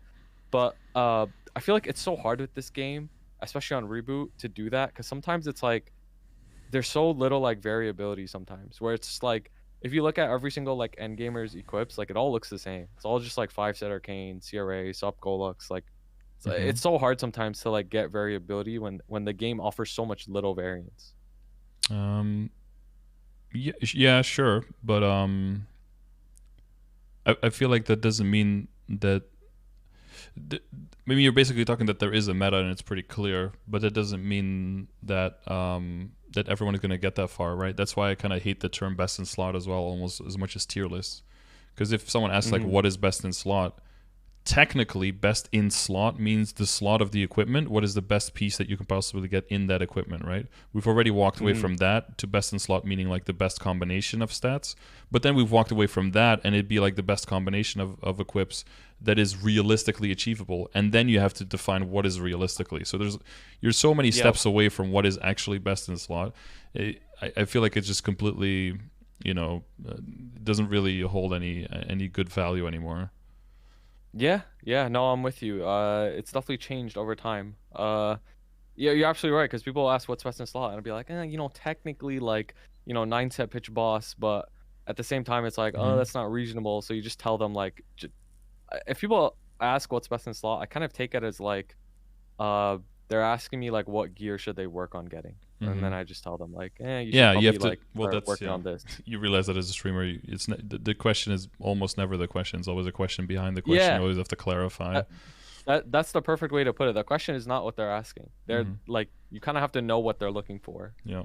So. Well, you get better at that for sure. Because the main thing that I always found is why the best in slot was kind of like toxic, is because you would get people who were like maybe like level 180 or something, like foregoing their Zakum accessories and trying to buy like as quickly as possible like a Sweetwater tattoo, because Sweetwater tattoo was best in slot. I was like, that's not how it works. Like, you're foregoing your set bonus, your cheap as fuck flame stats. You don't have the money to Star Force yet to capitalize on it. You have no reason to buy that item yet. But people will see so much like, oh, this is best in slot, I can get one of those pieces rather quickly. Or you got that everyone used their trade boost potions on charm to unlock their pocket as soon as possible. It's like, bro, that's such a waste. Like, you're gonna get to 30 charm really, really quickly before that slot has any kind of semblance of importance to your damage. Like, you got to work on your insight, get your insight and your empathy up for your final damage eventually, and for buff duration, right? That's so much more important, and it's going to be so much harder to level to 100 than to get your charm to 30. Like, that'll go, dude. Like, just keep your Zakum helmets, fuse them together. Like, charm is super easy. And it's like people are just wasting all of their, and a new character immediately like, oh, trade boost potion. It's like, yeah, because rushing for that best in slot. And this is the second thing. So the first thing was like the level difference, right? And I noticed, I talked with my chat, and apparently from World of Warcraft, the level difference between the equips and the character, that's really mindfucky for new players. And the second thing is filling up all your equipment slots. Apparently, that's also a World of Warcraft thing where if you have any kind of equipment slot available and there's nothing in there, you're just essentially all the equips are like equally important. And if you have like 10 slots and you're missing one slot, you're missing like 11% of your damage basically, because or like 10% of your total damage, or like 11% of your existing damage to get to like your full capacity. But I try to tell people like just one lucky cube on your weapon could be more effective, even in epic potential, than like 6 rings and other items that you throw in there that are just like 1 attack and 2 stat. And that's really a thing that new players, especially when they come from other games, it's kind of hard to wrap your head around how impactful that is. And that's one of the main reasons why I had the progression grid as well, that you can look at like your total star force and your total stat and everything, but you know, like your tier on your weapon is like really, really important, you know. And then people throw, and I showed you that that calculator yesterday, right? You could almost use that at a certain point to just kind of look at like, well, what upgrade do I make first? Oh, do I go for 3 extra star force? How much is that in total? Is it like 66 stat and 40 weapon attack in total or something? Well, then you could just throw that into the flame score calculator and get a rough estimate in like how much flame score am I gaining, and then how much are you paying for it. And then if you look at a weapon, it's like, oh, this was for your dagger, I think, yesterday. Yeah. So you have 133 weapon attack. You put that into like Endgame, the calculator. Oh, that's like a 400 flame score just in the tier 6 weapon attack. Like try to compare that to flames on your other items. It's so much more important, right? Yep. And I think, yeah, it was the cost calculator. I had the 8 here. But you can't. Do you think because like I've been playing we've both been playing for a really long time, and it's just like these terms that have been in a way like kind of plaguing the community. Do you think there's like some sort of fix to this? Because like another big one is BA. Like I just hate BA so much. Whenever everybody's just like, oh, what's your BA, what's your BA, it's just like it's so pointless, and there's so many other factors that are at hand, but it's so BA can be useful into like the terminology. Somebody requested me to make a better BA command that I'm thinking about, because somebody made a I think this was like in the Keen Discord or something. You've probably seen it with like pictures of the fog forest with like different settings. Yeah, I've seen that picture. As soon as I see that, I immediately fucking tilt, because I think BAs can be can be useful metrics, and there's probably a responsible way to talk about that. But I've had this idea as well, but you know, how do you contact a bunch of people? Reddit, that's a little bit, you know, garbage, dumpster fire. But like, can we agree, like as the community, can we agree on like some metrics that we're going to throw up that we think are realistic ones, that we can all just agree on, like, let's push these forward as like, this is roughly where you want to be at. Because when I see like, oh, Fog Forest Training Grounds dummy settings, okay, and then I do the dummy settings, okay, and then I see the purpose of the BA is to simulate a straw dummy, and I'm immediately like, you're just putting the cart before the horse. Like, the purpose of the straw dummy was to simulate how much damage you could do. There's no need to simulate something to simulate the straw dummy if you can simulate the damage you could do instead better, right? You're like completely. I always give the the analogy of like the granddaughter who asks her mother why they always chop off the ends of the sausages, and then she doesn't know, and then she asks her mother, and she doesn't know, and then she asks her mother, and the great grandmother say, why are you guys still baking in that small pan, right? Because she had to cut off the ends because it wouldn't fit in the pan otherwise. It's like, why are you trying to replicate that if it was only done as like a stopgap because we didn't have a better option, if you can now have a better option? So I definitely think there can be better metrics. BA stands for battle analysis. There can be better metrics for why you would what you would look up for, and I think this is what I have in the contribute. I try to data collect a little bit for my graph, and if you hear, oh wait, I can go under edit, so you can say what class you are, and then the BAs, I have these metrics, but it's basically just one for like Hard Lucid and Will, basically, because that's kind of the only reason why you would do one in the first place. And then Vihilla and then Black Mage. And I don't think any more than that is ever really necessary. Because starting with Vihilla, basically, it's mostly a 2-minute, but you can also just do a full rotation if you're on a 3-minute party, right? It's basically just the 40-second one, and then basically a full damage rotation one. And I think if you just have those two as like the only metrics that really matter, I think. Because yeah, I mean, if you're really strong on a 40-second BA, it doesn't even matter. You might as well just do a 20-second BA, right? Because most hard lucids at this point, they're like 20 to 25 seconds at best, and you're stuck. 5 of those seconds, you're stuck on that second to last HP bar for some weird reason. I don't know why that's still a thing, but I know that stupid like healing thing. Like, okay. sometimes it's longer than the rest of the boss fight. You're just just hitting into the wall. Yeah, true actually. And your BA just keeps going up, but there's no actual damage being done. It's so dumb. It's actually like so outdated. Yeah, it's a remnant of a years gone by. BAs. Yeah, I think it would be good to kind of put some people together and just poll community and poll certain kinds of chat that hopefully people productively want to work together. You know, to be like, well, what are some good metrics that we could put out there? Because whenever you see like, oh, recruiting for normal lucid 26k plus stat is like, yeah, I wonder. Like you said, people just want 3-minute runs. They don't want those 30-minute runs. Yep. No, it's true. I think full rotation is close to good. Like there's flaws in full rotation as well, because obviously like you're not 100% efficient on a boss. So something that I thought of is like you have your full rotation number, which is kind of like your max, and then you need to have another number that you can tell like how much your efficiency is. I likened it to power supplies, if you know about them in computers. Like power supplies, they have a rating. They have 2 numbers. It's like how much wattage they can output. That's their max. So like let's say 800 watts. And then they have an efficiency rating. So it's either like 80 plus, meaning like they operate at like 85% efficiency. So it's like, yeah, it could do 800 watts, but it's really doing like 740 because that's like the efficiency. I think that would be extra work. I think you can like make it simpler. I think you can make it simpler because if you just have your ideal number, you could just upscale the number required for the boss, and basically that will include the efficiency number. So you could just say like you get people who have a certain BA and then have them do the boss, see how long it takes, and then add up all of their BAs off boss, and then do like plus, I don't know, like plus 15 to plus 20% or something.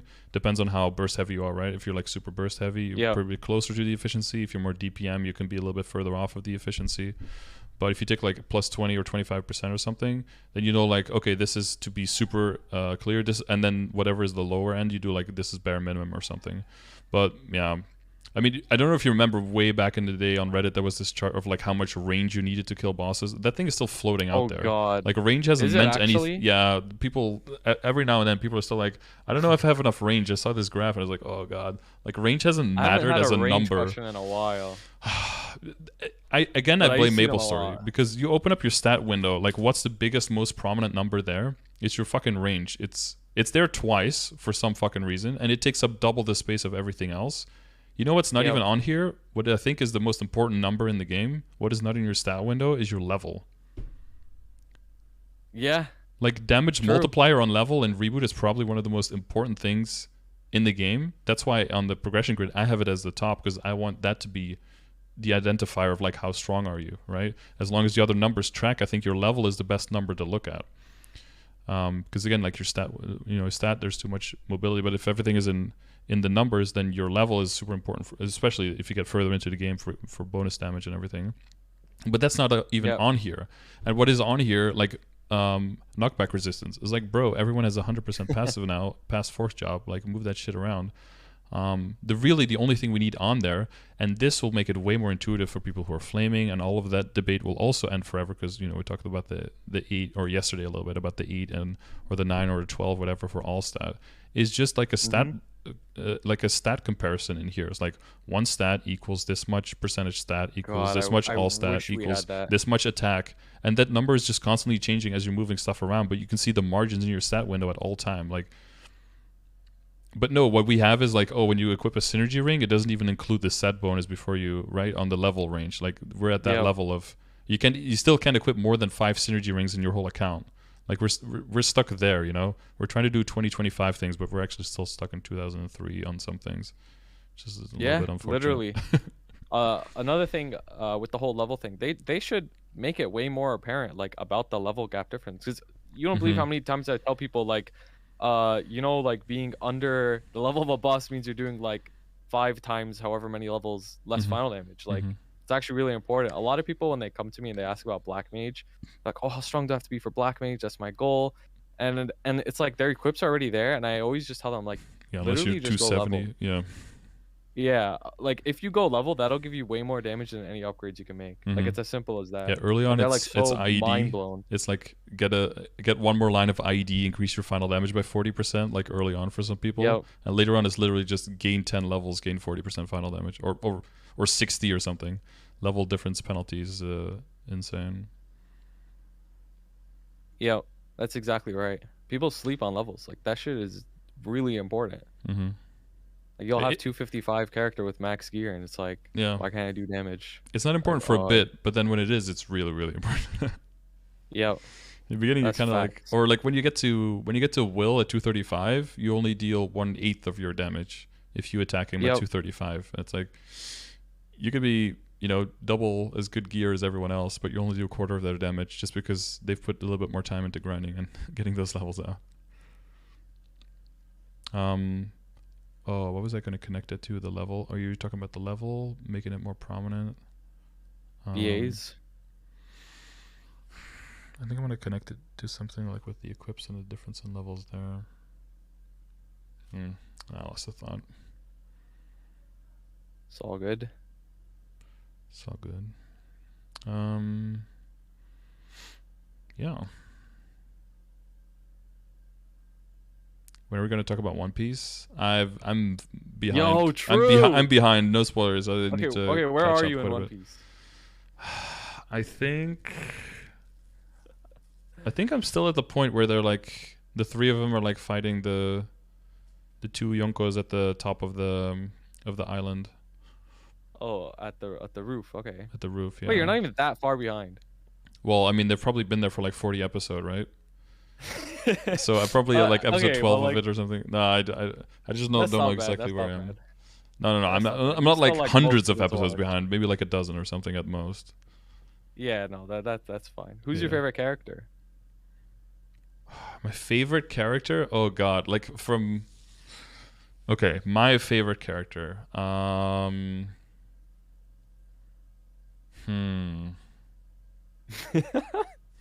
I will say in general, I like the fact that they, without like spoiling for anyone, but I like the fact that they were in a like respectful way introduce actual loss for like a main character, because most shonens have a problem where the main character could do whatever the fuck they want and they just get like zapped back into the future or revived, and there's no real consequences for any of their actions. Dragon Balls.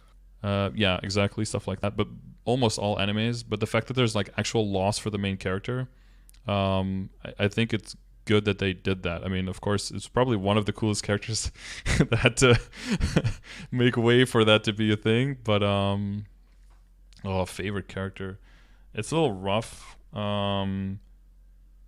I liked over the years that the characters have become way less tropey, so they're become more likable for me. Mhm. Like when you're younger, you like those tropes and it's like fun. But like as you get older, shonen tends to get a little bit more stale because it's like way too tropey, right? But Yep. the fact that Sanji had an actual saga of him being like unconscious because of blood loss, because of the bleeding noses from looking at women. Like that was like, are we actually doing this? Is this actually like this is all memes, right? Like I can't believe we're actually making this like part of the storyline. That was Yeah, like bad. he actually was like out of the arc. Yeah, he was for just that. like, oh, let's I was give. like, It's like the wow. actor had a different role, and we had to like write him off for like half a season or something. It's like, what's going on? Like, did he get COVID and could he not voice act or something? But they wanted to, like, it felt so fucking weird. But I mean, of all like the most known characters, of like the crew, it's probably Zoro, because of his like dedication to the captain and stuff like that. Like that comes back in a lot of arcs. That's pretty badass, I guess. And that he's like super hidden OP as well. I mean, the fact that he's like able to slice our boy, that means that you're definitely on a high ass level. And that there's a bunch of like hidden power with the swords and everything as well. That's like another whole layer to power that they have only started scratching the surface of. So probably that. But maybe if I think for a little bit longer, maybe I'll find other characters that I like. But he's probably Yeah, very high up there. Yeah. it's tough. There's so many good characters. Like there's so many good ones. Like I like Zoro, Katakuri, Luffy. Luffy's my favorite shonen protagonist for the reasons you've mentioned. Like Hmm. he's not like the other ones where it's just like fun. Like he does whatever he wants, honestly. Hmm. He's not a hero. He just does whatever he wants. Hmm. Yeah, he's still a little bit Yeah. that like aloof, and then but when it comes to it, he's always gonna come through for you. Kind of like he's still pretty predictable, I guess. And Zoro's a little bit less predictable, I think, as in a character, and like a lot of his past is maybe not completely dug out yet. So, um, Yep. who else is a good character? Wait, who's your favorite villain? I mean, this is a tough one because I feel like it's tough because a lot of characters aren't really like villains. They're kind of just like antagonists. Like Katakuri, for example, it's like from his perspective, it's like Luffy comes into his island and just starts Fucking shit to up. like Yeah. fucking shit up. It's like, of course he's gonna fight him. Like, why wouldn't he? Yeah. So like, I really like Katakuri, but is he a villain? He also like, you know, he has reasons like to give him mad respect, obviously without spoilers. But straight villain is probably just Doflamingo. Like, Yeah. that guy is Okay, crazy. I was waiting for you to say, yeah. That Yeah, fight like, was he is also really crazy. that's one of the things that I think One Piece does very well is they'll have like an ability and you'll think of a whole bunch of things that you can do with that ability, but then during the fights and everything where they go like next level shit, they'll use that ability in such creative ways that does a bunch of things that you never even thought about. And Yeah. like in the final fight with the flamingo, right? And that fight is so good because you can never really see coming what he's gonna do. And even though, you know, half the time Luffy's like yelling out the name of his attack before he's doing it, you know, that kind of Pokemon shit. But the flamingo is like doing a bunch of stuff and you're like, oh yeah, of course you could do this as well. But you can really feel like this person's had this power for years and years and they've been, you know, owning their craft and developing their skill in applying this. It's not just like, oh, I eat a fruit and now there's like a manual that pops in my head with the move set, you know, like, oh, press AB Yep. left right down to enter, and then like this thing pops out. It's really more like being in battle situations and having to come up with creative solutions with your power to like, get out of that, or, you know, life or death kind of situations.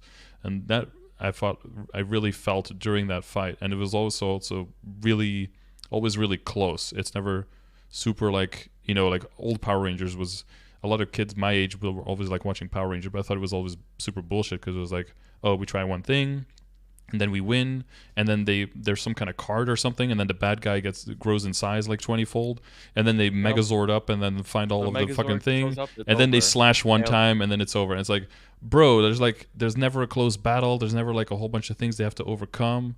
Like it's just so A then B kind of thing. And I find like the fights and I always want to go back as well. I think the fight between Luffy and I don't think it was it Cypher Pole, like the guy with the jaguar face? Lucci? Yeah. Yeah, Lucci. Like that's a really good fight as well. Where It is. That one was hella back and forth. yeah. The best characters or powers are the ones that are very ambiguous. Like even like that's why Luffy's fruit is so good, Mhm. because it's like face value it just turns you into rubber. Like what does that even mean? Yeah. Like okay, you're rubber, now what? But the Mhm. fact that Luffy's so creative is what makes the power so Oh, against dangerous. Enel, It's the for same with- example, right? With the Yeah. lightning, and then suddenly Yeah, he's like, no. oh yeah, he's fucking doesn't get affected by lightning, but then he gets stabbed, and it's like, oh shit, yeah, puncturing is very effective, and then the Yeah, guy's Enel was faster, smart for that. and then he hits the fucking boat to like reflect his punches off, right? Because he doesn't even know. Yeah, It's yeah, like, if yeah. I don't even know what I'm doing, there's no way my opponent can know what I'm doing. Yeah, exactly. Dude, Luffy's a battle genius. Yeah, no, his dumb brain can get him into really good situations. I guess. Oh yeah, one that we overlooked. I think Mihawk is a really potential to be a really cool character. Oh, I love Mihawk. You're not up to date yet, but Yeah, really Mihawk like is hog. chaotic neutral type of like, I kind of do my own thing and I will seek out the people that I think are good and that I think are bad, and nobody really fucks with me because I'm on some other level and everyone's like, let's just try to ignore that guy. Yeah. Let's not piss Yeah, him no, off. Mihawk's the fact that he just is a one man crew, like Mhm. just Yeah. on his own little dinky ass ship is it's so badass. It's very Ace, actually right? so In cool. the olden times, him on his just little Yeah. fireboat, and then he just takes out like 4 marine ships. How do you like Ace as a character? Um, it's probably a little bit of an exaggerated version of Luffy, right? Even more like happy-go-lucky and not really thinking about the consequences. And Yeah. um, I wonder to which extent you can really get into the psychology of the characters, though, when it comes to like their parents and how they were like never around, and they're also projecting like these weird shit onto those kids. That's like a layer that I'm kind of missing, I guess, because a lot of times these characters are very separate from any kind of parental influence, right? Yeah. I mean, you can make the argument that like Whitebeard was his father, but Mm-hmm. Yeah. honestly, I think Ace is kind of dumb, and people always give me shit for that.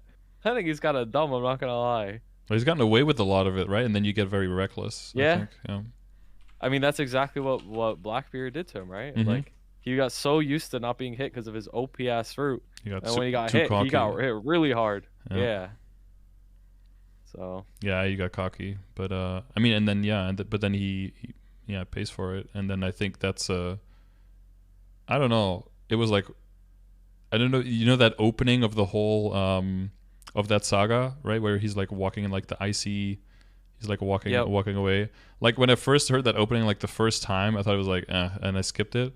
And then near the end of the saga, that's like it's my favorite OP of like the whole series, because Yep. yeah, just the whole evolution and the whole storyline, and then the emotion that you connect. And I watched like the episodes weekly as they came out, right? And that's how, again, to tie it back to Wow, you've been watching for MapleStory. so long. Yeah. I started watching probably like 12 years ago, and then I caught up like the first 2 years or something, and then I've been week by week almost since then. Yeah.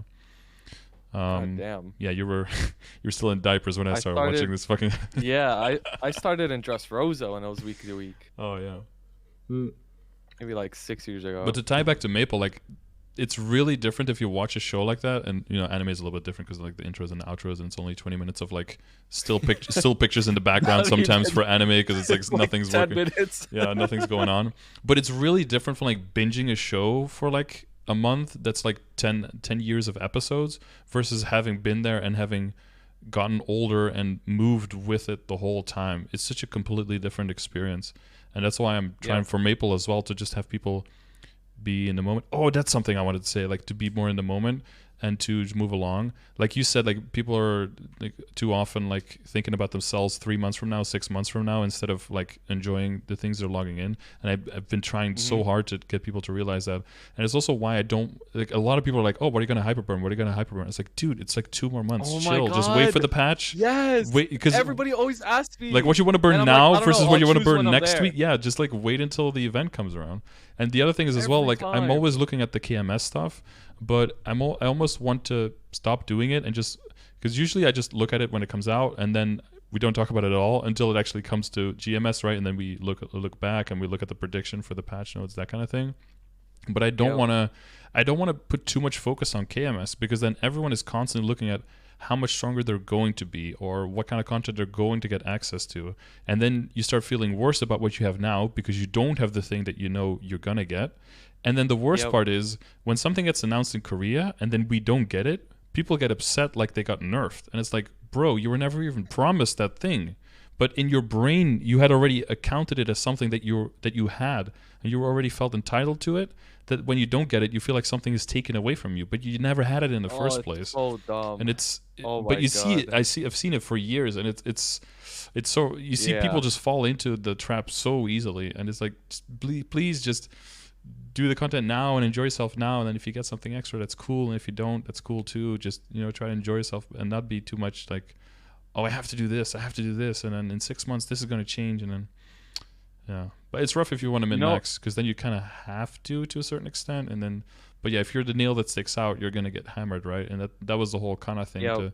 To circle back to that, is that if you're always trying to do the best of the best, you're the most likely to have to change how you're doing things, because you're gonna get targeted and you're gonna get nerfed. And I always fly a little bit under the radar, just doing what I want, and I've never had to like come back from a decision that I made in the game, or I've never had to change how I play the game. I've always been able to course through with everything that I've been doing, and everything that I've been like putting off to do later, it ended up like being skippable, or not even being necessary later, and saving me a whole lot of time. and that's just never worked wrong for me. And knock on wood, eventually there's going to be some major fuck up. Yeah. But I can't help like but Sweetwater earrings. yeah. Well, I mean, and now I'm just using them as meso gear in Hotel Arcus, right? Like yeah. there's still a backup for them, but yeah, I don't want that to mean like I'm playing the right way or something, but I can't help but feel like it definitely does mean that I'm not playing the wrong way, at least, because otherwise I would be more upset about big changes and stuff. But I can just keep going along, and I'm pretty diversified in like where all my damage is and where my income is, so you never get hit really hard by one thing, right? You can always just switch over, and you can switch gears. No, that's exactly right. Within that same vein, I always have people, or I hear situations of like, let's say I run on a mule, H Lucid, and my mule gets a weapon. People get so upset. I'm like, why are you upset that you got a weapon on your mule just because you didn't get out of your maid? Like, you still should be happy. Like, you didn't have the weapon on your mule. Like, you just take those. And that applies to like everything. Like, you just take it. Like, we get it, then we're happy. If we don't, it's like we never had it in the first place anyway. So who cares? Like, oh my god, it's so frustrating.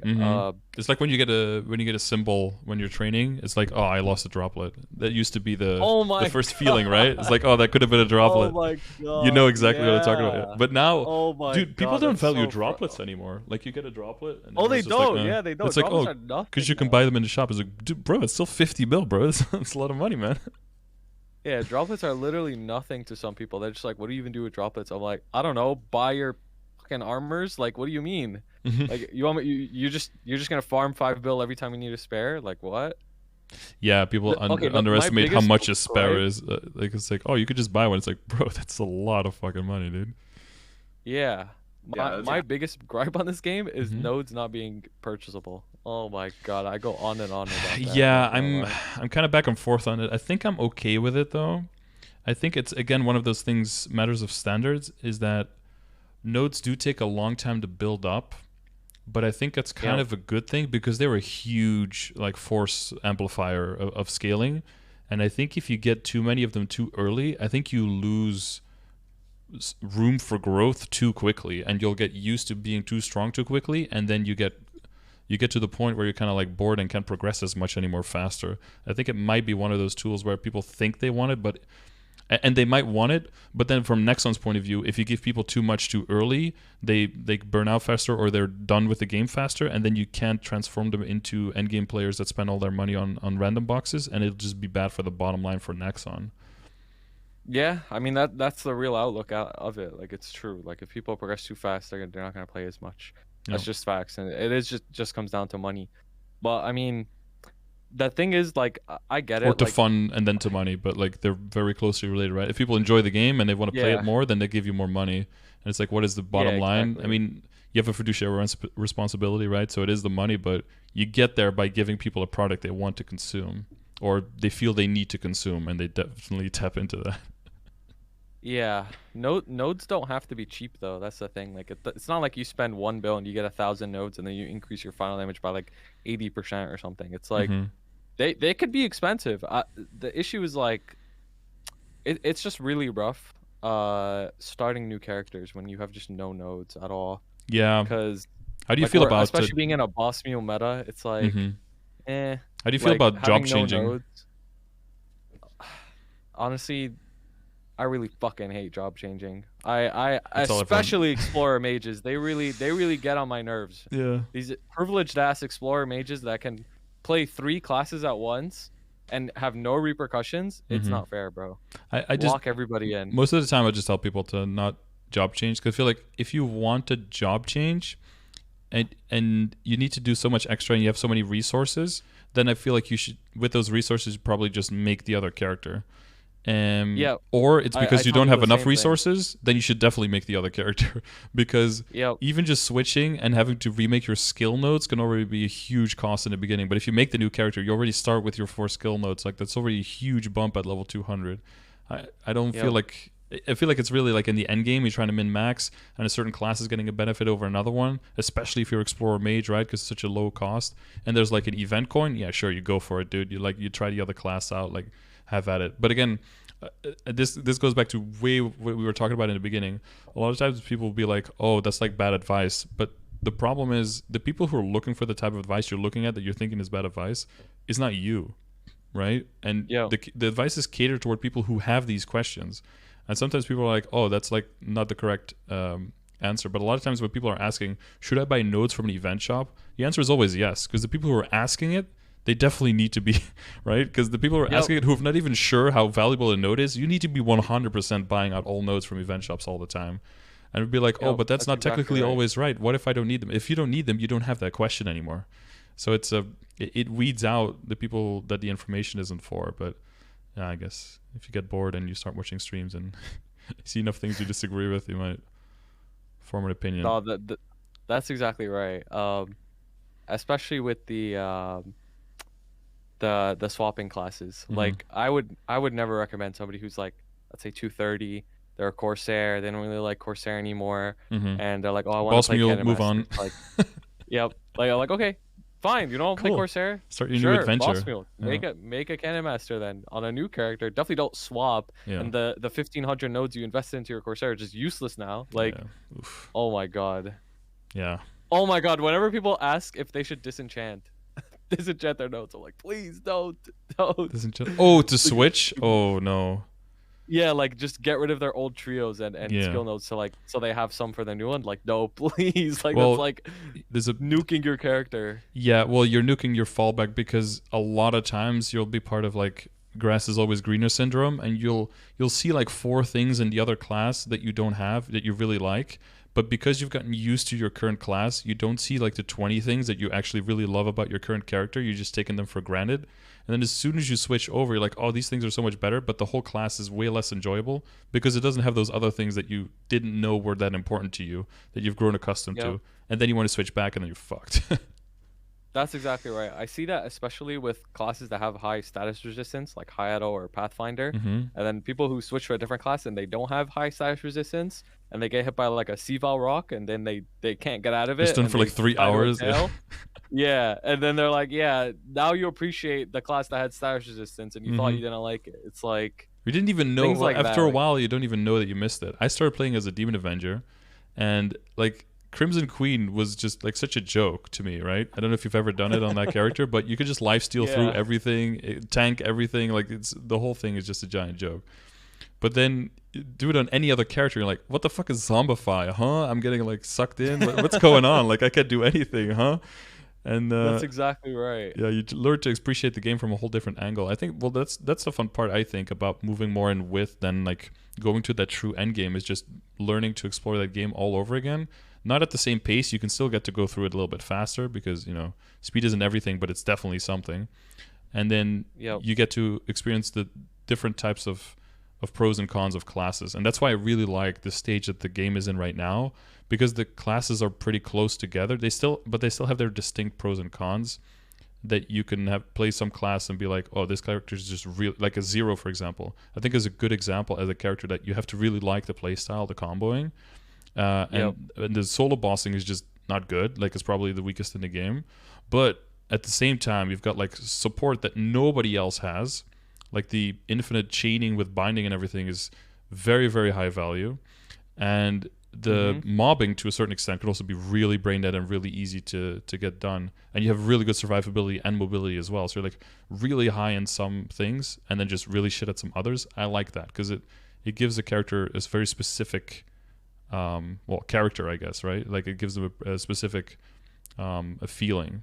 And it's not just that everyone is like a carbon copy, like everyone could do everything, you know, just wear the same gear, use the same skills, you know, survive the same way. Yeah.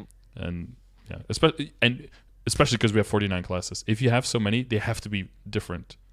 You can't have them be the same classes and have 49 of them, because then like, why do you have so many? Yeah, that's why I love the boss room meta so much now, and I think this game is so much more fun than it ever was. Because I was always somebody who I hyper focused my Hayato only for so long. Like I was like, I'm gonna make this character as strong as possible, no matter what. But when I started working on my boss mules, I was having so much more fun. I'm not gonna lie. And when you play other classes, you actually learn more of your old class because you see things in a different perspective. You see, and honestly, you can empathize with people more because it's like sometimes people would ask me for advice, and I'm like, oh, I'm only a Hayato main. Like, oh, just like I don't know, just like dodge it or something, and it's like the person who's asking me is like an Evan, and they have like limited movement. It's Yeah. like then when you play Evan, it's like okay, like you realize like what they're going through, and you can give better advice. Yeah, exactly. That's the main reason why I started Project CRA, is because I wanted to at least have some baseline experience of how the other classes play. Just like, where does your crit rate and your ID come from, for example, or like what kind of movement options do you have? Like basic questions like that. If you have an answer to that, you can just answer so many more people's questions. Plus, again, like you said, you can learn to value other people's experience way more, because they're Yep. just, yeah, you have other shortcomings and you have to start thinking in different ways of overcoming those. Don't play Evan. That sounds like some 2020 Hamtoryu advice. Okay, that's he's reformed. True. I had a 250 Evan back then, and I was never play this class, never ever.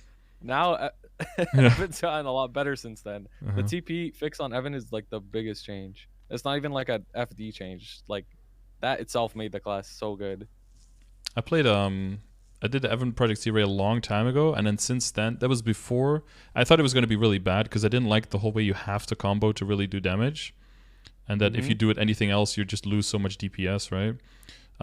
But even despite that, the class was actually pretty strong with how poorly I was doing it. I couldn't even set up the burst properly. I tried it a little bit, just didn't work, and I was like, I'm just not gonna even try because it's gonna frustrate me too much.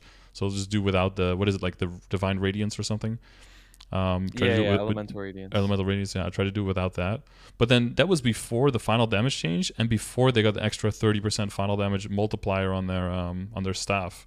So like I can only imagine like going back to it now, it's gonna be so much stronger already just because of power creep. And then if you learn to play it a little bit more on top of it, you can just, yeah, we go back to just the hands is the biggest final damage multiplier, I guess. It's true. Yeah. No, I mean that's what it always just boils down to. Hmm. Like literally, it just boils down to that. So Everyone's done with this jump quest, and the two CMs are struggling. I'm watching off your stream. Yeah. What do you think of Ghibli moving up?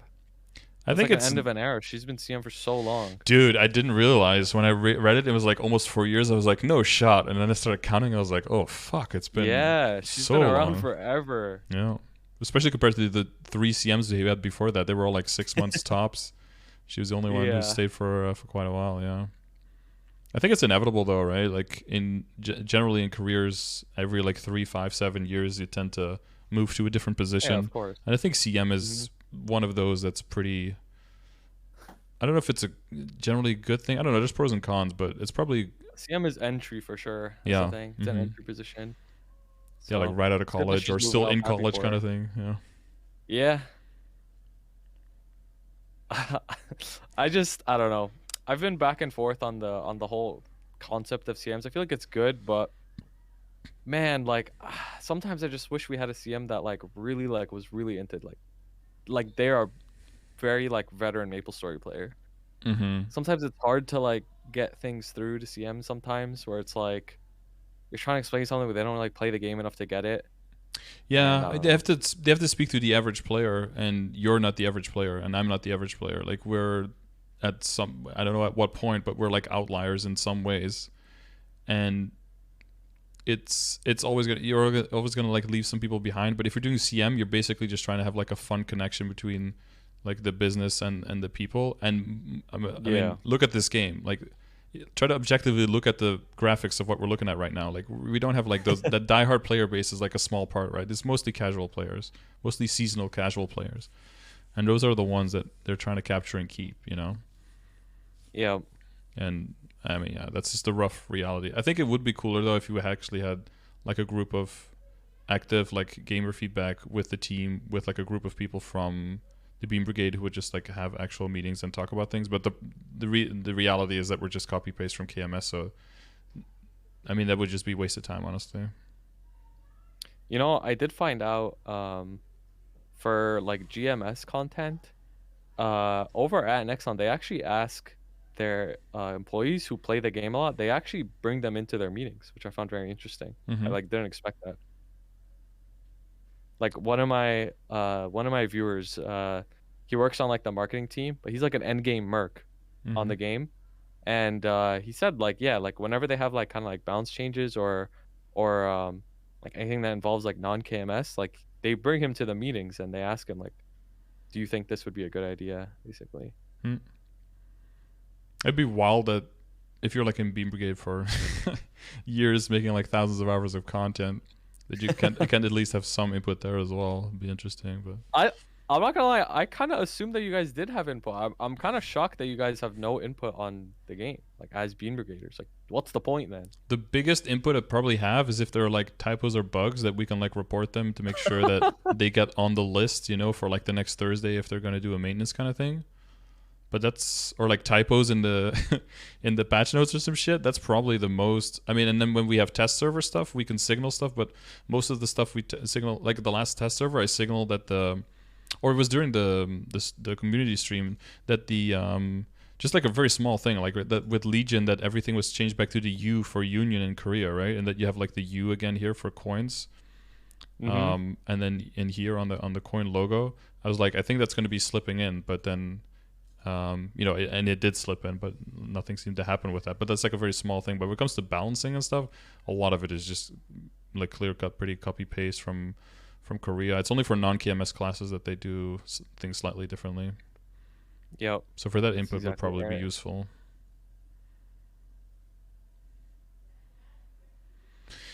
Ooh, my neighbors are getting loud. Uh-oh. Isn't Party's it like party's midnight? Gone. Nah, it's 11:18. Still 40 minutes 11. to midnight. Okay. Damn, partying all night. I think they're gonna hang out for like another hour or two and then go to I think they were gonna go to some club or like hour and a half. Some techno rave or some shit. Sounds fun. Yeah. It does sound fun. I'm like the opposite of that. Yeah. I would like opposite of my scene. Yeah, I've never gone to something like that either. Dude, he keeps walking off of the beam. It's like 30 times. It's not even moving. It looks like it should be moving. It's not even moving. Dude, imagine if the obstacles moved in this as well. Oh god. That'd be good. Like they'd be wobbling. They should go do the Ludibrium one. Yeah. Some things are like 2.5D, so you have to like walk into the slightly walk into the third dimension of it, and then if you don't, you can just never make it. Yeah. He's doing it on purpose, I swear. He's stuck on this for 15 minutes.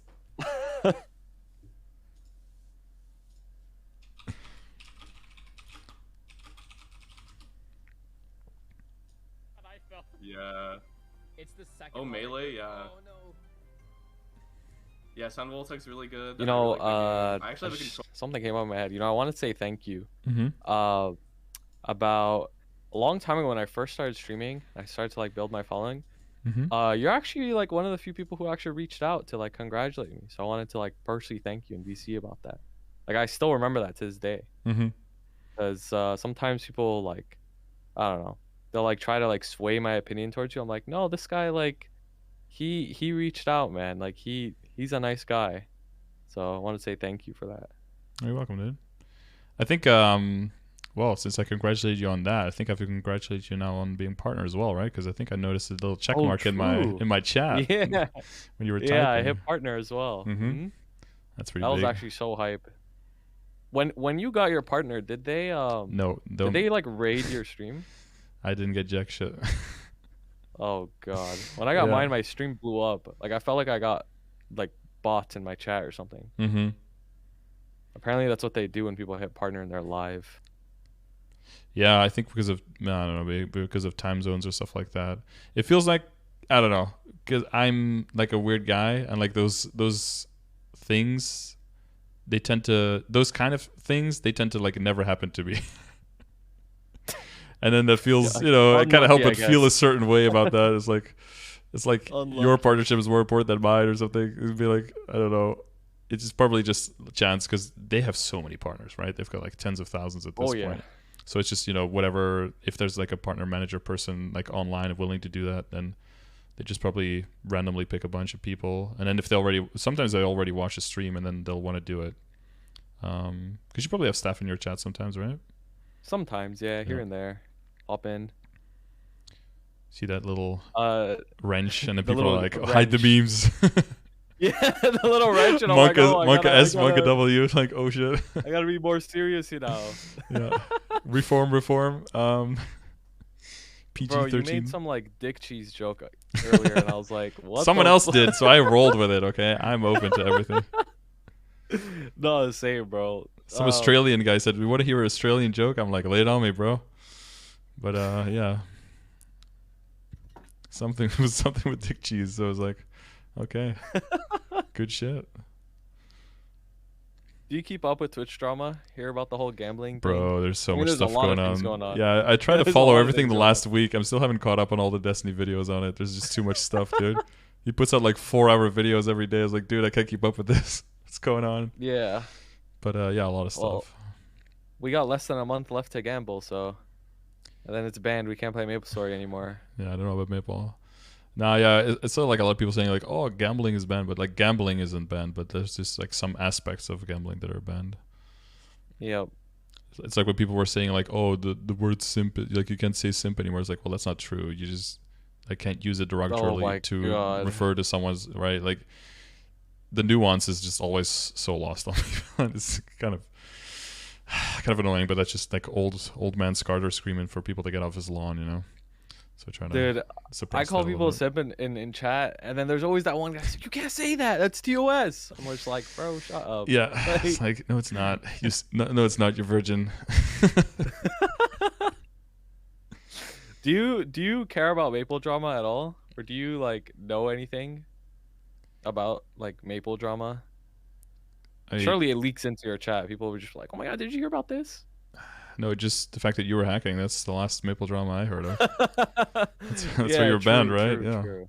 Yeah, definitely. True. Other than that, no. Other than that, not really. No. People ask about like other YouTube people for MapleStory, and I'd be like, I don't have time to watch other YouTube like other MapleStory stuff. I'm sorry. Do you know about Jump? Jump? Yeah, any drama regarding that name?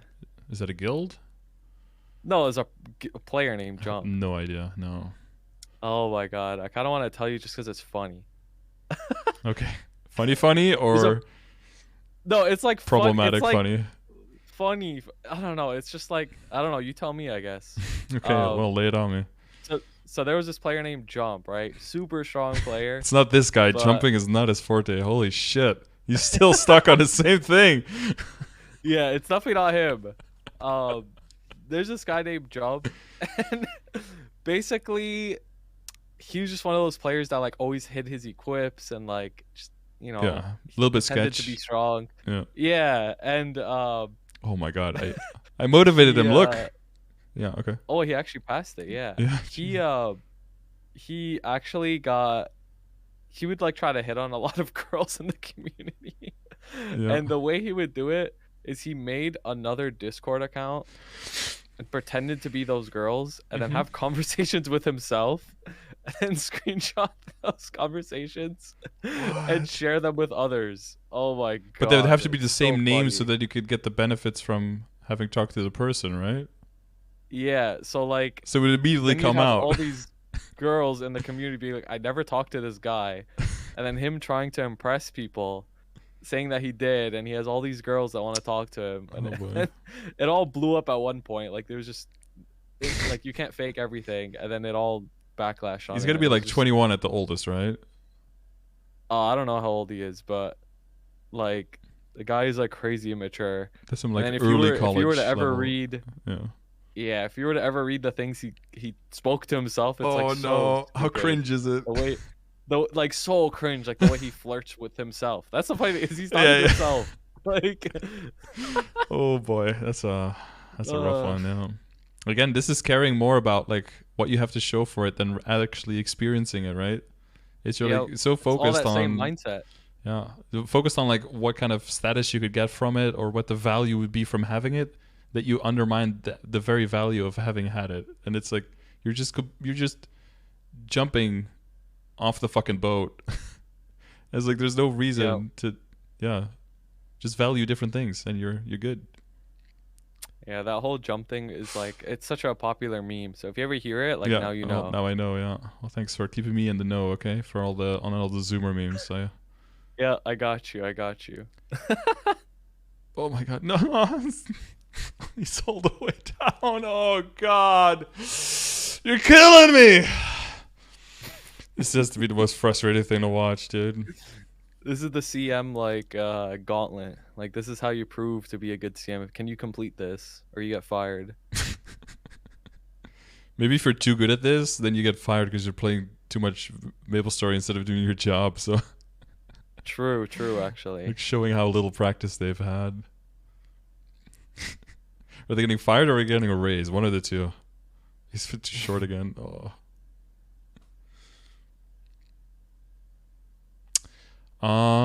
Yeah. Cool. I think we're... Jeff's in chat. Hi, Jeff. Hi, Jeff. Jeff hates me.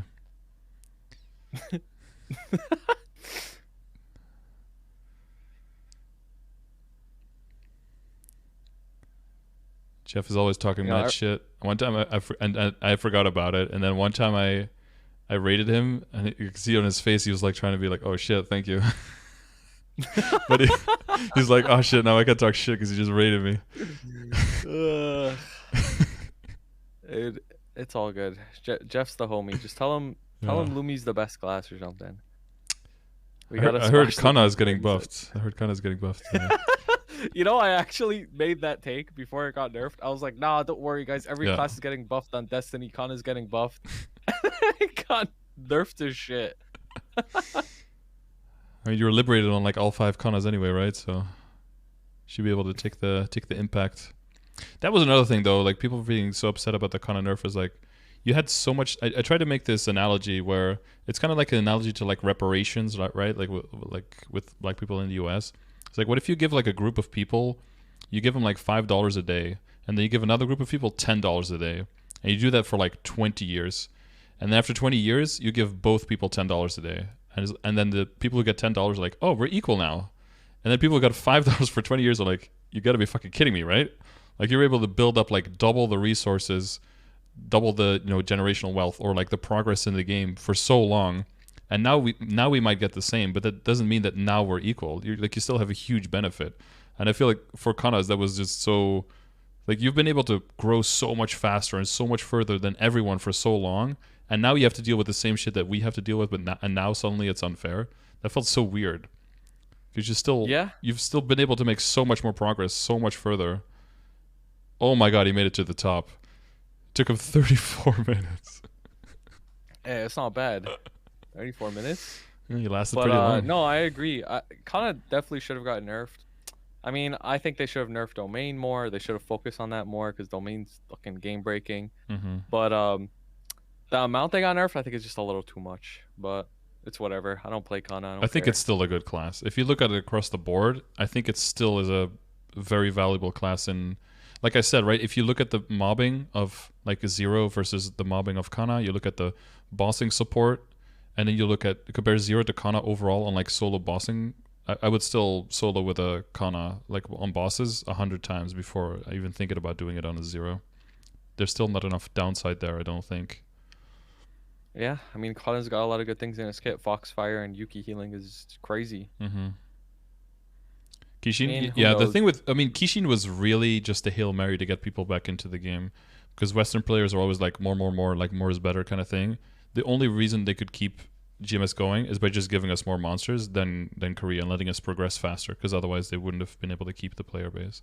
And then as soon as they got everyone in, they started immediately nerfing Kishin, and then there were like 6 people were always forgetting like, oh no, Kishin nerfed so bad, and then like a month later everyone forgets about it and they're still in a good position. But they did like 4 or 5 nerfs to Kishin and to Spawn, and every time some people quit, like the more opportunist people. And I remember when the Kishin uptime was going to be cut in half, and you had to do like the what was it called, like night ghost watch, right, to make the duration longer. There were people who were already quitting when the announcement came out. It was like, oh no, now it's going to be shit. Oh yeah. And then the people who stayed actually had a better situation after that if they learned how to deal with that. It was just like a small switch you had to make to your playstyle, but then you could actually do better than before. But the people who immediately quit just as soon as they hear it, I think that's good to cleanse those people out, because those are not good for the game. Those are just like negative. Everything is bad. It's like, oh, then they don't even give us badges. Oh, Kishin nerf, and it's so negative. It's like, you need it for yourself and for us. Please just go. You're not helping anyone here. You're making my experience shit.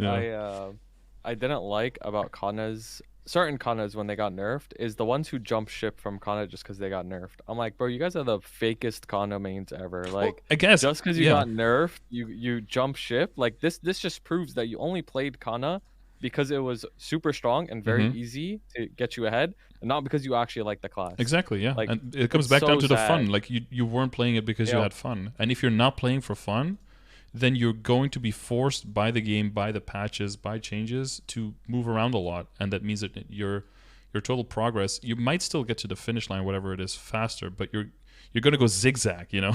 And everyone else is going to go Yep. slower, but you're going to go pretty much in a straight line and get there. And it's a very different way of approaching the game. But if that's your goal, to get there fast rather than how you get there, then that was the way. I mean, a lot of people also, I've heard this lore about myself a lot, that I said that people shouldn't play Kana or something. And it was like, that's very interesting, because if you, like, in at least half of my progression session, I advise people to make a Kana to fund their account. But I guess those get, like, conveniently ignored. Because it all came down to, like, how much time you have to play, right? If someone has, like, an hour a day max to play and maybe, like, 3 hours a day on the weekends, making a Kana farmer, especially after, like, the whole bye-bye station thing, when it was really just Arcana farming, didn't make any sense. Because you would have to be playing for, like, an hour and a half before you would, like, capitalize on it, or like, sorry, a year and a half or something before you would capitalize on it. And most people weren't going to play that long. So not only are you not going to be capitalizing on it, you're also minimizing the chances of enjoying the game, because you're doing a chore ahead of time to prepare, and you're reducing the chance that you'll still be enjoying the game 6 months from now to be able to actually capitalize on it.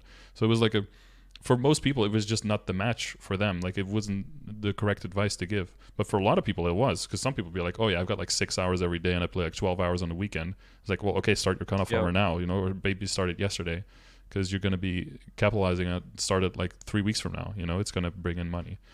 So it just comes down to the personal situation. But yeah, I guess it's difficult to put yourself completely in someone else's shoes when it feels like it might be downplaying or seeing your situation or what you've been doing as not the thing that you should have been doing, right? And if you see it as that, then it feels really bad, because it feels like someone's just insulting your way of going through things, whereas it might have just not been your match. Yeah, no, you're spot on. I would I would just tell people, like, hey, if you're playing more than 34 hours a month, then make a Kana farmer. If you're not, then just stick to your totems. Simple as that. Yep. And a lot of people also forget that their main can make really good rates if they just have Meso drop gear on their main. Yeah, like they think Kana 600 mil an hour. Only farmer. Yeah, and it's like what would you rather have? Like a bill an hour and 0 EXP, or like 600 to 700 mil an hour and 100% of the EXP? Like, for me, that's just like a brain dead question. It's like, it's always that second one. And if you're going to play so much that you can go over the top and your main from 100% EXP goes down to like 40 or 45 because no totem, well, then the Kana obviously becomes the next. But if you don't get to that point, it's just brain dead always on your main. And also, because it's only always on your main, the time you are spending, you're going to enjoy yourself more, because you're not playing a character that you're only playing for the purpose of getting the other one ahead, but you're getting ahead on the character itself. It's just, And there was definitely, like you said, like a long time where everyone was just saying like, oh, you have to start Kana. People would unironically come into the chat and be like, okay, I've already made my Kana. What do I do now? And it's like, wait, why did you make a Kana? Like, oh, people said that I had to. Well, why did they say that? They said like, well, they said other people told them. And it's like, there's just one step missing there. Like, if somebody's told me to do something, and I would always ask them like, well, why? And if their only reason that they could give me is because someone else told them, I would be hesitant, because at that point I feel like there's no good reason, or that person that is giving me the advice didn't need a good reason, which means there's no good reason for me to take the advice. But if someone else has the exact same goal as you and you both just want to get ahead as fast as possible, if you know that, then it can be good advice for you, but it can also not. So always good to be critical there. I'm really happy with the way the game is now, to be honest. Like, so much has changed. Like, it's I've said this so many times on my stream where the game is completely different now. Like, when I look back to 4 years ago progressing with like Bye Bye and Old Kish and Spanish farming, and now it's like 2 completely different games. Like, I would actually recommend this game to people now. Be like, yeah, you can play this game. Like, it's like not Back then, never, bro. Like, Yeah, it was do a not running play joke. this Yeah. game, I'm sorry. Because I mean, you probably get this Yeah. question a lot, right? Is it worth playing MapleStory? You get that question like Yeah. 5 times a day. It's such a stupid question because like I can tell you, like, is it worth for me to buy like a pickup truck? I don't know. Like, what do I want out of a truck, right? Like, what do you want out of a game? Like, how much time do you have? Like, I can tell you if it's a good idea to play this game. Might be a horrible idea. Might be a great idea. But now, it's in the past when someone was like, "Oh, I just came back to Maple," I would always say like, "Oh, I'm sorry, what happened?" You know, like, what drove you to this madness? Literally. Like, why are you back? But now it's like, oh, is it worth playing this game? It's like, well, no, it's enjoyable. I think it's in a good spot right now, and you can always just give it a try and see if you enjoy it. But for people coming back, I'd be like, oh, welcome back. We're it's playable now, and people are like, oh shit, playable. Pog, you know, like we can actually stay online, go to like the simple pleasures of like training, going to an MVP to get the buff, and then being able to go back to your map, maybe CC a few times, and you just never have to cross your mind that you could be crashing at any given moment, and every single thing you do is like increasing your chance of crashing in the next 5 minutes by like 15%. Yep. The amount of freedom you get and the amount of more you can be in the moment and actually enjoying what you're doing is just so insane. Restarting before every boss fight. Restarting before for every you pop boss. your Yeah. or else you're gonna crash. Like, Yep. oh my CC god. to find a map. Hopefully you don't CC before you find one. Then get someone else to hold it. Relog. Pop all your potions. Never go to an MVP because that's a fucking death trap. Yep. It's actually like mind-boggling how much we have to suffer. I'm not gonna lie. Yep. This is like treading boomer territory again, but it's Mhm. just crazy. Like actual like PTSD flashbacks. Not Yep. even joking. Every single time I get a surprise mission when I'm training, I'm like, oh, I crashed. I crashed. I just crashed. My game just closed. I was like, oh no, it was just a surprise mission. Mini heart attack every time. Literally every single time. Every time somebody enters your map. yeah, just You that just lag. lag. Yeah, just enough to be like, oh, that's it. It's like you're falling in a dream. It's like, okay, I'm dead. Yep. Gotta go MVP, gonna fucking crash. I mean, that's why my 100%, right? Like my capacity was always just not having MVPs. That was my baseline. But then you have other people who would used to go to NPCs, and then if they crash, or if there's no MVP train, they get incredibly demotivated because now they would have to go train on like 85% or 80% of their capacity, right? Which feels horrible. Yeah. Because you're like performing below baseline. And that's why it was good for me to be like, okay, do I have 100% uptime on MVPs at all time, regardless of situations? No, then I don't count that as my baseline. Now I count it because of the amount of weeklies I can do. I can always cover my totems with MVPs. So now I can count it as my baseline. And then that's, I think how you say realistic. Getting an MVP would actually like hurt you sometimes. Like, because if you're lagging for 5 minutes, like you're actually getting less. Mm-hmm. Yeah, that's why it's good to synchronize your buffs. Pro tip for all the people in chat. That's why it's a good idea to synchronize your half-hour buffs with MVPs and not offset them, and then go to an MVP when your buffs are running out, and then when you know that it's been popped, what I typically do is I ask chat if it's been popped, and I just log out and relog in the other channel because it stays saved when you log out, and all of your big wealths and everything do as well. And that way you can actually get back to your map faster than waiting for the lag to resolve. Yep. Some advanced tech for the people who get stuck in MVP lag sometimes. I actually trained to 275 back then without MVP because it just wasn't worth it. Lag too much, and yeah, I wouldn't go. I'd rather just stay in the map the whole time. Yep. Than just risk losing it. Combo, dude. Get those combo orbs. Yeah, true. Actually true. I still think about how my mom got to 250 on her bishop, like, so we're talking like 5 years ago, right? Bishop 5 years ago. Mm-hmm. Omega Kek, and without Kishin or totems, without that existing, to 250 on a bishop. And I was like, people now can even comprehend, like, that's like getting a perma beginner to 250 now. Honestly, that might be easier because with all the bonk potions and shit you get. Oh, true. But, actually, you can get, dude. There's like hyper burning now, like legit at 250. Yeah, with a hyper burn, yeah, like, it doesn't even come close like a level of difficulty. But yep. That was my problem with my Evan when I was going to do Project CRA. I logged into it and I had like a total of 6 equipped, and only one was epic. And I was like, how did I ever get this to 210? I can't even, like, I wouldn't be caught dead playing anything this weakly geared at this point because your standards just go up so much. Yep, that's exactly right. When I was when I was making my boss mules on my old account, dude, every single boss mule that I made, like, and like every single one after the one before, my standards would go up. By the end of it, they all had arcane weapons with 4-set goal looks and everything and max nodes, and I'm just like, what have I become? Yeah. Like, these things are all like full-fledged mains. Like, Yeah. Yeah, better than some people's mains. helping Yeah. the bosses. And then, well, and that's the main thing I'm trying to fight back now is on people hating on Mercedes so much, because it's like, okay, guys, first of all, it's a combo class. Most of you are not going to enjoy that. That's like kind of inevitable. But second of all, you guys are playing this pretty much always as the very first character on your account. You're going to be weak as fuck on any first character. Like, you're playing it at the very weakest that it's ever going to be. And the combination of those two things is probably just going to make it so that you're not really enjoying the gameplay. But to try to not like tear the whole class down because of it. Because I went back Project CRA on the Mercedes, and it was way stronger than I ever thought it was going to be. It was way more enjoyable. Burst was actually good once you get a little bit of a used to like the animation canceling with some of the stuff. It's not bad at all. It's a fun class. Plus level 200 was really fun. Like you get to ride around on a unicorn dashing through everything. That shit's dope, dude. Yep. I would always call it a donkey to trigger the merc. I would always think it reminded me of that rainbow unicorn attack. You ever play that game? No. Wait. A robot, no, robot unicorn I've heard attack. of it. Yeah. Yeah. Oh, dude, you should play it. There's like one song that is always playing in the background. They're like, "Open your eyes and see into your ocean," something like that. I don't know. Jeff has a good point. Do you tell people to make their damage links first or EXP? I always say damage. I've seen Corpercent do it the other way around as well. They're really next to each other. Maybe with the differences of the final damage. The damage one might be a bit more important, but usually it's like EXP damage.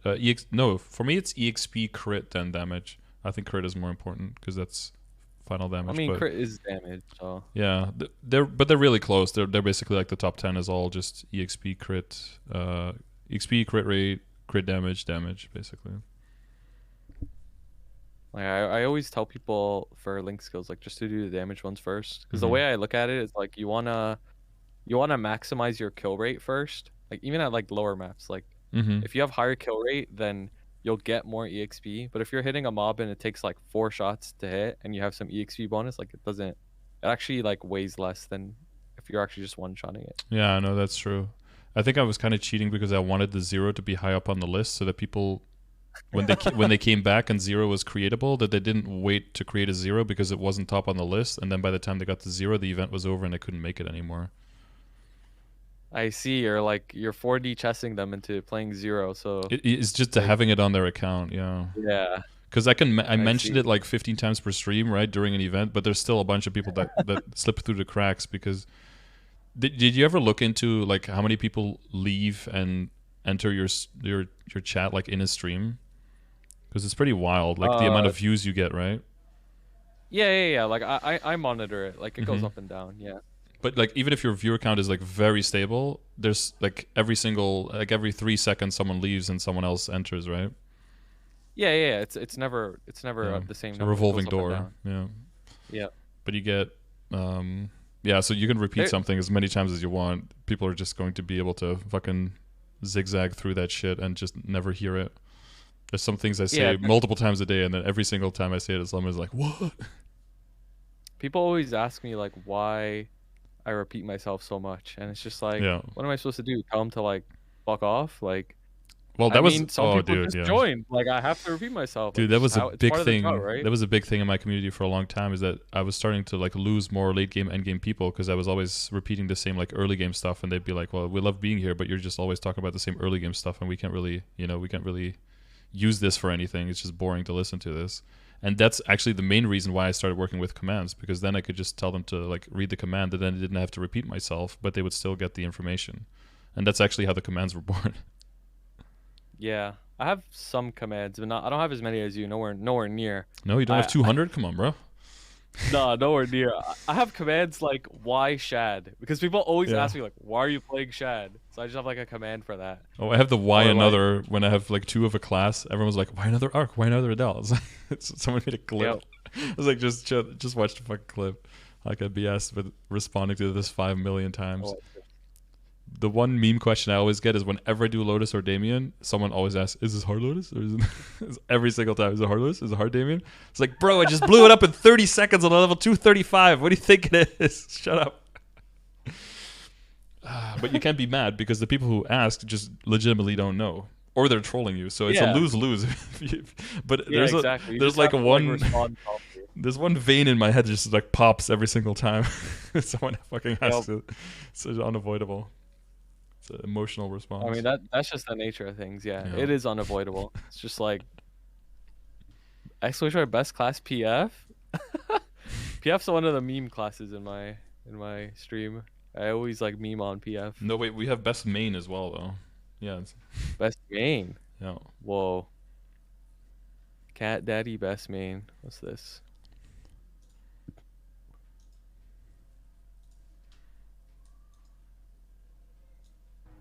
How is he almost dead? I've got 10 minutes left. Jesus. They really clipped you saying that, man. This is cracked. Everyone should be maining Wild Hunter. They really clipped you saying this class is cracked. Everybody should be maining Wild Hunter. Dude, it was strong. It was the best Project CRA class I'd done since that point. That's crazy. It's so much stronger than anyone says it is. But this like fucking Beast Tamer was also way stronger than I thought it was going to be. But I think they're just like characters that pop off a little bit earlier. Like their 5th jobs just have like really, really solid big damage on them. But then the scaling isn't great, and then they get passed by other characters, I think is the case. Yeah. That's just what it is, yeah. The BT Burst is like, unironically, BT Burst was like better than Demon Avenger Burst for 4 years. Like people think it's a joke, but it was actually just better. You press one button and you get like a million lines. Lara Burst is actually like so crazy. Do you see the 49k like, Lara solo Black Mage? I did. She's kind of crazy with it. Kind of destructive, dude. When are you soloing VM?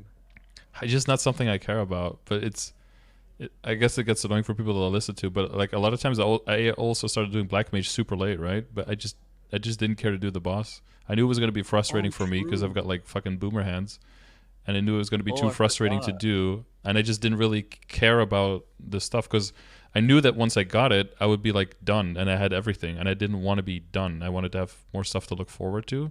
So I kind of, as soon as I was around that level, I started playing other characters more to like bring them up. So I had characters in like all the different stages of the game because the gap between my top character and all the characters after that was getting too wide.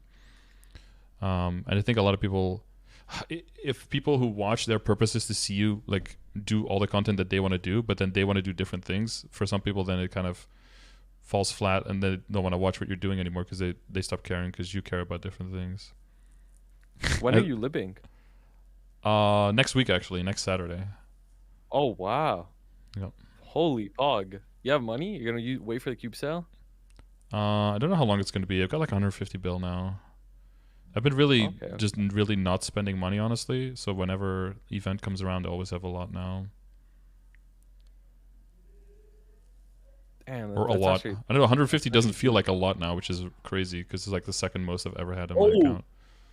Oh, that's another thing that I mentioned. So like people always say like, oh, there's no Kish. Like people, like how are you gonna get money? But people gotta realize that like sure there's no Kish, but all these other systems in the game got buffed. Like Star Force got price decreased. We have Shining Star Force, which is like a super event. We get so many flames from event shops now and stuff like that. Like all these other systems got better. Like event shops are getting better. Events are getting better. That the game is overall easier. And then the biggest indicator that I told people is like just think about how much money people have for events now. Like people back then would save like 50 bill. Yeah, within the same time they'd save like 50 bill and pop off. And now it's like people have like hundreds of bill per event. Like it's crazy how much it's changed. Like that alone like should tell you like it's getting easier. And then people complaining and then feeling like their complaining is not taken seriously is like, well, I can't, you're just wrong. Like you just get on with it. Like you have everything at your fingertips, but you're just like choosing to complain and be mad at it. Just appreciate it. Yeah, it's crazy. I think the Shining I don't even remember how much I had. I think I had like 280 or something. It was kind of nuts. Holy. It's all just saving because I never farmed, so it's all just straight up. You cap out your crystals, right? Actually no. In most weeks I don't actually cap out my crystals. Somewhere between like 10 and 30 left usually. Oh, but you're like able to. Oh yeah, well of course I've got like 50 characters that can see array. That's 200 crystals already by themselves. Gotcha. If I really wanted to, yeah, but that's not worth my time honestly. I don't want to spread myself that thin. Yeah, sometimes it's mad repetitive. I talked to during sessions. I talked this about as well about like if you start min maxing in like a micro system, then you stop min maxing in the macro system a lot of times. Like you'll have people early game who are like maxing out their crystals, and they're like doing regular Ramaru every day on like 3 characters. Like, bro, you're like min maxing your crystals, right? But you're not min maxing your game time, and you're like losing the overall picture there. And you gotta like take a step back and be like, is spending like an hour a week on 20 mil, is that worth it versus grinding for an hour and making way more? Like obviously immediately not, but sometimes yeah, you get stuck in a routine and then you have to take a step back to be like, wait, that doesn't make any sense. He's constantly getting griefed. He's not gonna make it. The fucking Titan wall. Yeah, that's a sick chair. Attack on Gem Quest. Oh, he's on Vera. I see. Yeah, I was like, this. I've never seen this one. He's getting reported. Oh, report him. Report him. CM report. Holy. That guy's getting banned. Project GG. BM. Yeah, I really need to get Project CRA gone. It's only like 5 more characters and then all of them are done, but it's taking Who do you have left? Let's see. I have Dawn Warrior, Mihail, Paladin, Dark Knight, and Aaron. Oh my god, all 3 of them are like so strong. Yeah, it's a good finish. I had 0, then Demon Slayer, then Blaster, so that was like a bump to get over. And then I did Kaiser, which was like, yeah, the Kaiser was way too strong. It was like 8k stat or something, but it just like completely destroyed him. I played on max skill visibility to make it a little bit harder, but even then it wasn't too hard. Like my Corsair was also too strong, so I put it on max skill visibility, and I almost died out on Vellum because of the... I don't know if you played Corsair since the changes, but you have like those big golden ships, and they're like they're exact same color and size as the Vellum tail pop-ups. So once that ship is there, you can't see the tail at all. It's completely covered. So I died to like 3 tails, and then it was like last life. I was like, okay, I need to start playing like a bitch, otherwise I'm never going to be clearing this boss. So start playing super duper careful. The only reason I made a Corsair was literally for the Intel Lara thing. Oh. I'm like, I'm gonna be playing Lara, so I have to make a Corsair too. So I did it the night before. I'm like, I have to make it. Oh, they got the summon duration. I see. Yep. Dude, these chairs are obnoxious as fuck. Yeah, that guy really popped that up as he was about to jump. These guys are evil. Yeah, they're evil.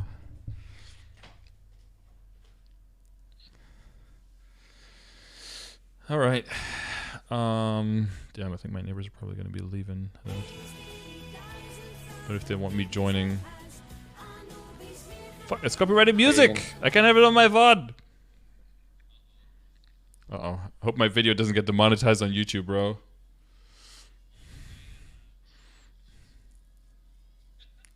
I cut the video right before this.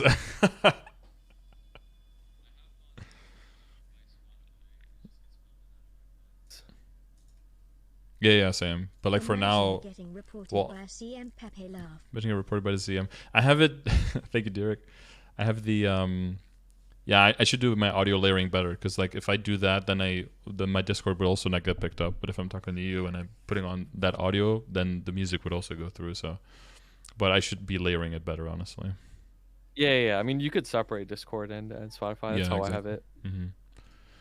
Yeah, then I have to look into all of that. I've still postponed actually setting up my alerts properly for like 3 years now. So at this point, I think that's gonna be me. I'm not gonna lie. Late, yeah. I think that's gonna be me. I'm still missing some alerts. It's a dark future. Okay, steer clear. This is why you need beacon mix create much easier. The hell is that? It's this thing that's been on my desk for probably 2 months now. It's like was like $160, and I still haven't used it. I haven't looked into it. Oh, I see. I actually fucking bought it, and I still haven't looked into it. It looks too complicated. Like there's too much stuff going on. It looked like what it would actually do is it would change the audio, like how loud I hear it versus how loud it shows up or something. But yeah, I still have to Sounds like a headache. get into it. It's probably fine Thank- if you look into it, but yo, thanks for gifted subs, guys. Thanks for the gifted sub. Definitely not P4 channel 3. Real one for that. Dude, I was See, Derek I'm said not it. gonna lie, I was thinking about subbing after we chatted anyways, but yeah, thanks. Saves you some money. Yeah. Oh, we got a hype train going on now. I have Aqua, thank you for 2K gifted Legion sub. now. 2K, you do? Well, the icon. It's like like 1K, 2K Legion icon for sub. Yeah. It goes all the way to the. I used the 18-month one for, or the 10K plus for the 18-month. It's actually a pretty cool looking badge. I was like, I need badges. Oh, we have badges in the game. Pog. Yoink. I put first month is the arcane weapon, and then 8th month is the liberated weapon. Oh yeah, the zucchini, right? Or the eggplant, Yeah, the aubergine. yeah, the Yeah. eggplant, yeah. Yeah, the Dude, I can't eggplant, unsee it. yeah. I was like, oh, it looks like eggplant. And you're like, oh shit, Yo. it actually does. Yeah, you kind of cursed me with that. I'm not gonna lie. Eggplant badge. AB is cute. Oh shit, there's a giveaway. I think chat. Enter the Whoa. exclamation mark. AB is cute. Oh, this guy main AB or something. It's level 13. No, this is a Blaze Wizard, I think. What does Ezreal play? I It's a think Blaze Ezreal Wizard, plays Adele, I think. Ezreal. Oh, does he? Have no idea. Ezra Dell, yeah. I think so. Rings a bell. Sounds. Oh, he's all the way down. God. He is inting so hard, dude. The new CM is an AB player. Gotcha. Now they're both playing. Oh no. Oh yeah, he's playing non-reboot. Is Ezra playing reboot or non-reboot? I forgot. He plays on Reboot. Reboot, right? And Ghibli's played on Yeah. non-reboot, I think. He's in yeah, Ghibli was on Bara. He's a She main Demon Slayer. Demon Slayer, yeah. Ezra's in Beaters. Nice. What do you think they're beating over there? Arbu flashbacks. Dude, yeah. Arbu got a lot of shit. Yeah. He's pretty cool, but yeah, he got a lot of people didn't like him. I actually really like the Curios. For the little time that we had him. Yeah, Curious actually is like a fucking 4K Andy streamer now. Yeah, he is. He's a big dog. Yeah. Like, what the hell? Somebody Good for found him in my chat and like linked it to me, and I was like, I remember when he started streaming, he had like a $3 fucking VTuber avatar, and I was like, oof, this is a little bit yikes, but I guess good for him if he wants to do that. And then I checked him out like a year later, and he's fucking like 4K viewers streaming Lost Ark, and I'm like, fuck me, I guess. What do I know? Yep, exactly. Completely We're the idiots here on mispredicted Maple. that one. And then I guess sometimes when he's not feeling it, he pulls out the VTuber. But yeah, he was doing very well. Yeah, maybe you should get a VTuber model. That'd be kind of funny. My problem with it is it's like the VTuber girl avatars and that shit. There's like this goes into more society stuff, but the whole normalizing that it's like okay for. Like, it should be okay if you don't feel like presentable, but you still want to stream, that you put on a VTuber or you turn off your cam. That should be fine. But it wouldn't be fine if people feel like they should be hiding themselves because they feel like they're going to get judged by people, and that's why they're doing it, right? Like, the motivation that's behind it to people doing it. And it's probably got to be like a combination of both. But you see that the whole scene of like VTubers specifically is like with women doing it. So that they just can't really, they almost have to do it so that first of all, like, they'll always look good because their avatar looks good, right? And then second of all, nobody will really know their true identity, so they won't get doxed as easily or like recognized or like harassed and stalked, which is like a very big reality for all like female content creators. It's really sad, yeah. That they actually it's go like, through a lot of shit. It's almost weird that they kind of get pushed to have a feeling like they have to do that to be safe or to not be like judged and to be more free and to be able to be themselves. And if that's like the reason that people are doing it, I'm not really cool with that being like a thing. But if somebody just wants to make a character that moves around and that's just like a cool thing that they're working on, then that's completely okay. But I mean, it's kind of like carries. Like sometimes people think like, oh, Scarter hates all carries. You're like, well, that's not true. If you like play through the whole game and you're playing another character, and you're just trying to kind of like speed up your progress and get to the point where the real fun for you begins, and you're just doing like exchange carries or something. Like I don't have any beef with that. Like that's your thing. You do you. But if you're day 2 looking for carries on every single boss, is like I don't feel like this is the game for you. I don't think this is productive or like helping you. But like both of them are carries, but it's a completely different way in that it's utilized or reason that it's being brought up. Kobe just won. Oh, that's facts. Oh, Kobe won the giveaway? Dude, that's rigged as hell. Kobe won? Bro, main character energy. What the fuck? Icelink Guns has been drawn for the giveaway. Yep. No way, he says. That's crazy. Dude, next time he's in my chat, I'm gonna give him a mouthful, bro. Yeah. Sorry, my brain went somewhere else when you said you were gonna give him a mouthful. I'm sorry. Dude, I said that and I'm like, it's over, bro. Why did I say that? You can't. I'm done, bro. It's over.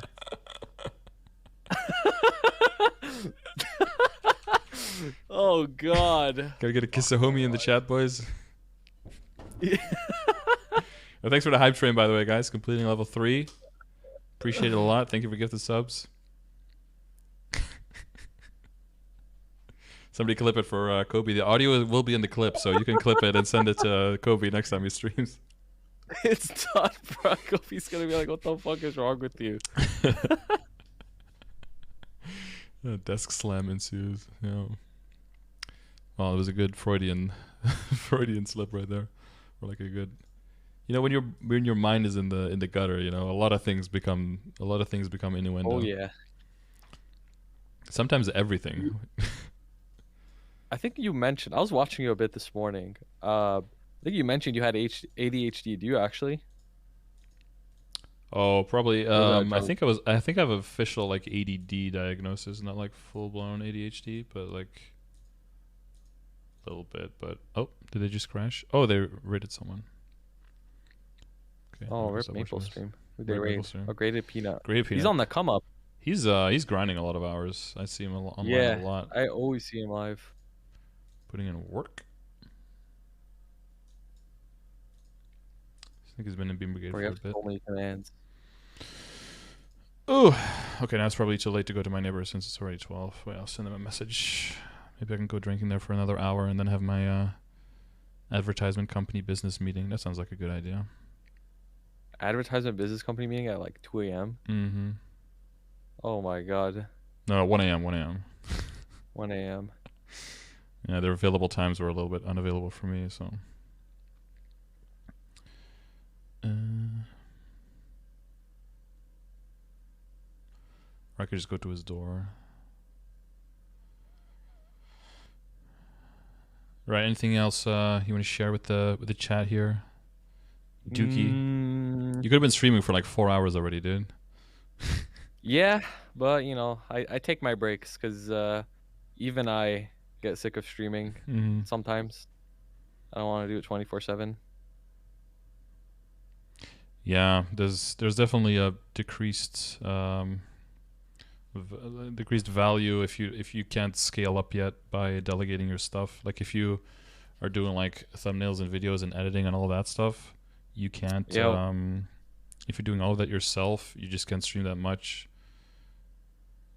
And yep, I'm a one-man show, so my YouTube suffers a little bit because yeah, and it shouldn't, because YouTube is where all your discovery is.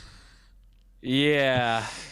Twitch has 0 discovery and YouTube has all of it. So, well, YouTube is doing well. I think you're getting more views than I am. So your stuff is doing well. Oh, I appreciate that, man. Yeah, I think it's doing all right. I could definitely upload more, but so many things to juggle at once. Yeah, I mean, you're working with school and everything as well, right? Yeah, I'm still a student.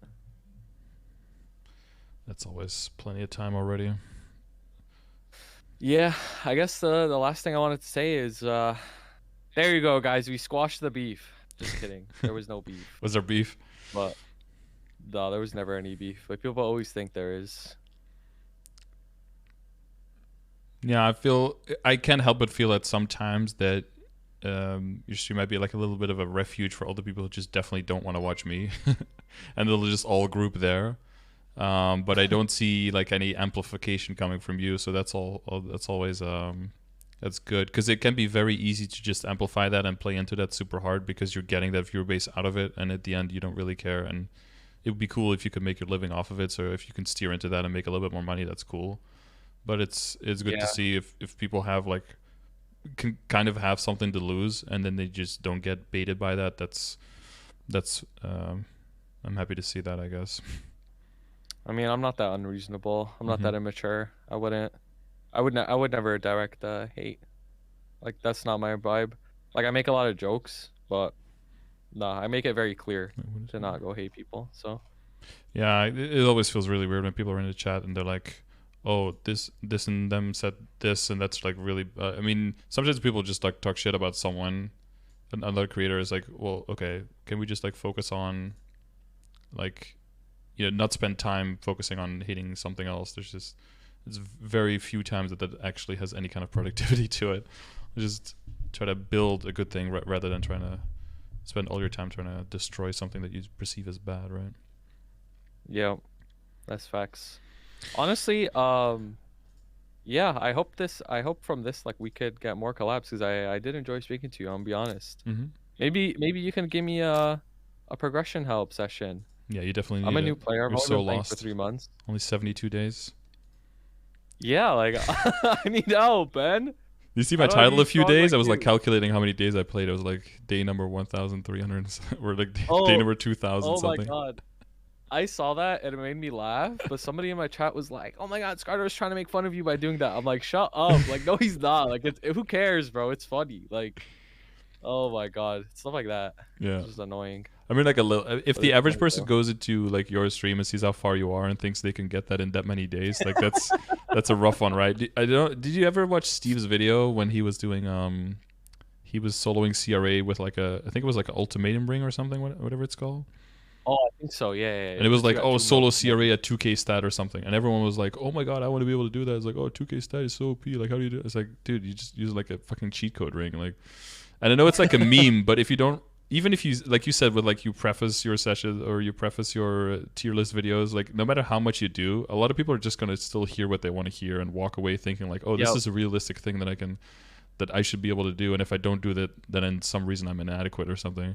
And it's sometimes very, yeah, it's annoying when you want to make content that's like cool and like a little bit like jokey out there, and then 2 years later you hear someone thinking that that's like the real thing and that you actually hate someone because of like a one joke you made like as a meme one time, and it's like bro, no, what?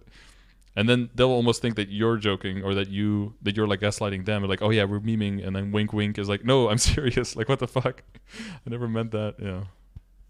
Yeah. Well, one thing that going back to when you said like, oh, people just like believe what they want to believe. One thing that I get literally almost every day is whenever I upload a YouTube video on like my progression, they're always just like, you shouldn't title the video fresh account progression because you're getting carried. Like, somebody literally put in a comment, quotations, fresh account solo progression, but gets carried. I'm just like, I've never called it solo in my life. It's not even in the title. Yeah. So, yeah. If you call it solo, then I agree. But like, it's a very big difference whether you're soloing or literally everyone is doing everything for you. This is like the biggest difference. And I guess that's my last thing that I'll say. That's something that I've been like fighting against or for, whatever you want to call it, like since day one, is that the game has really, for the longest time, just been seen as either you get carried in everything or you have to solo everything, and there's no in between. It's like, yeah, it's so bad. And both of them are like pretty toxic, because one is like the most artificial way of progressing that will for most people just not work, and just they won't make a connection with their character, they won't make a connection with the game, and they will end up finishing the game and just not even actually having played MapleStory, but some kind of mutated version of it, and either thinking that it really sucks but you never gave it a try, or liking it but it's not really the accurate game that you just played, or they will get into the end game and start talking about like balance and how things should get changed. But they're talking from a perspective where they've never ever played early, mid, and late game. They've just gotten carried all the way through end. But they're giving feedback to like gameplay that they've never experienced and how it should be improved. And it's like, dude, it's not that bad. Like, or that it should be, that it's too easy. And it's like, dude, you never played it. How are you giving feedback on this? This is like fucking wild. And then the opposite of like only doing things completely solo. If somebody wants to, that's a cool challenge. But that's really what it is. You're playing, I don't know, how do you use the word scrub? But like, I use the word scrub as like someone who basically in a game puts forth individual rules or like just arbitrary rules and then and plays by those and then basically judges everyone else based on if they answer to those rules that they've artificially put for themselves basically. So if you like standard, and then so it's like, well, I solo everything and that's like how you're supposed to do it, and if you don't then that's worse, or you have to progress at this speed, and if you don't then it's worse, and therefore like slower and slower equals worse. And it's always like there's like a lot of ways, all the ways lead to Rome, whatever. Like this game was officially built initially, at least, as a multiplayer game. It's an MMORPG, right? I always make the joke like it's not an MSORPG, like a massive single player online role playing game. Like it's still an MMO, and therefore it was a little bit concerning when we saw from Korea that they were actually really happy with the fact that it was very single player oriented, which is like that seems like they're not going to make any major changes anytime soon. Like, oh, what do we have? Monster Park Extreme. And I'm just hoping level 300 plus is just either like training maps where everyone gets like individual runes and individual spawns, so you can kill on the same map but just not kill each other's monsters or something. Because any kind of event like that, it was always way more fun, like back in like the Ember Waves time, and everyone was chatting, people were memeing around, people were having a good time, and time passes by and you get a lot more gains without feeling like you really had to work for it. And if it's that endless grind, especially past 300, I feel something like that is kind of necessary to keep people going. I mean, they have a chance to really revamp the entire game after 300. Like, they really do. Like, it could be a whole other, like, Big Bang type patch where it's just complete start over. So I hope they don't fuck it up, honestly. Yeah. Because a lot of people have been calling for a number crunch for years. But you don't necessarily have the number crunch, but you can make an effective number crunch just once you pass a certain barrier, whether that is 250 or 300 or something like that. Because, early levels have like no meaning anymore. Yeah. But the number is still higher, and then you get I mean, they're standardizing 250 Hyperburn. Like that's a big sign of it. Or just like 250 is the new Terror Burn. That's just how it is. So I don't know if they'll. Yeah, you think they'll do that next time, like standard? Yeah, I think 250 eventually is just gonna be like the most normal shit, like getting to 200, and then add some Terror Burns to that, and then multiple Hyper Burns, and like they're trying to get people out of Arcane River ASAP. Like the amount of symbols you get from shops, the amount of like even back in the day, like I'm sure you maxed your symbols. I maxed it without all these extra dailies you could do now. Like there was no VJPQ or more SPQ or whatever. Like it was just like it would take like a year to do. Now you can max your dailies in like 4 or 5 months. Buying from events. Yeah, now if you do that now, you get a lot of extra EXP, so you also level faster while you're doing it. So you push through the areas. Like I maxed out, I think 4 or 5 of my characters that I maxed out were maxed out by level 242 just by doing the dailies. And then if I do that now, you can't max out your symbols that low. You'll already be at least 245 to closer to 250 if you're just doing your dailies, just because of the EXP from the dailies that you do. Yeah. Free. I remember getting a character, actually this character, my Shad, on my new account. I got it from 230 to 232 just from dailies, and like I was a Legion main at that time for those 2 levels, and I got 2 whole levels just from dailies for like 2 weeks. Yeah, a lot of times people ask like, oh, where do you train at level 232? And I'd be looking back at my characters and be like I don't know, I think I just did dailies from like 215 to 240. Like I don't think I ever really trained. I would just do like an event, like kill some extra monsters, but most of the time just like dailies, and then before you know it, you're like 25 levels further in the game. But I mean, that's a luxury when it's not your main character, of course. You'll have the main character doing all the actual symbol dailies on. And also there's this misconception. Sometimes people are like, oh, are you doing dailies on like 8 characters? I'm like, no, I'm doing like one set of dailies spread out over 8 characters, Like one is doing 2 areas, the other one is doing 2 other areas, the other one is doing Monster Park. But I'm not doing like every single daily on every single character. I don't have that kind of time, nor do I want to have that kind of time. It's boring. That as burns fuck. you out so fast. Yeah. I tried doing like dailies. certain area dailies on like 3 characters on a day. I did that for like 3 days, and I was like, nope, fuck this. Yo. Imagine doing Morass 5 times in a row. Nah, fuck that. I can't even get myself to doing the Morass and the Asphera PQs anymore. Like I've maxed out 7 characters now. I think I'm kind of done with that whole song and dance. I think I'm good. Yep. Plus, That's you don't facts. get EXP for auto completed dailies, which is kind of fucked. I think. Yeah, actually, it is fucked. Like You you're miss out paying on for a it. At lot. least give me the whole thing. Yeah, a little unfortunate, but okay. All right, I really have to go pee. I'm gonna see if my neighbor's still available, but I think they're gonna head out soon. So probably No worries. missed out on that party. Whatever. There'll be Yeah. plenty more. No worries. It was nice chatting to you for real. Yes, it was very very nice. Don't let them send me clips of you completely 180ing on this tomorrow. Okay, I'll be on the lookout. Yeah, I'm gonna start streaming and be like, Scardo was the worst, Fuck man. that guy, dude. This guy would not stop talking shit about me to my face, bro. What the He's hell? just talking over me. He's just fucking boomer ass shit. This guy said everybody needs a badge. Yeah.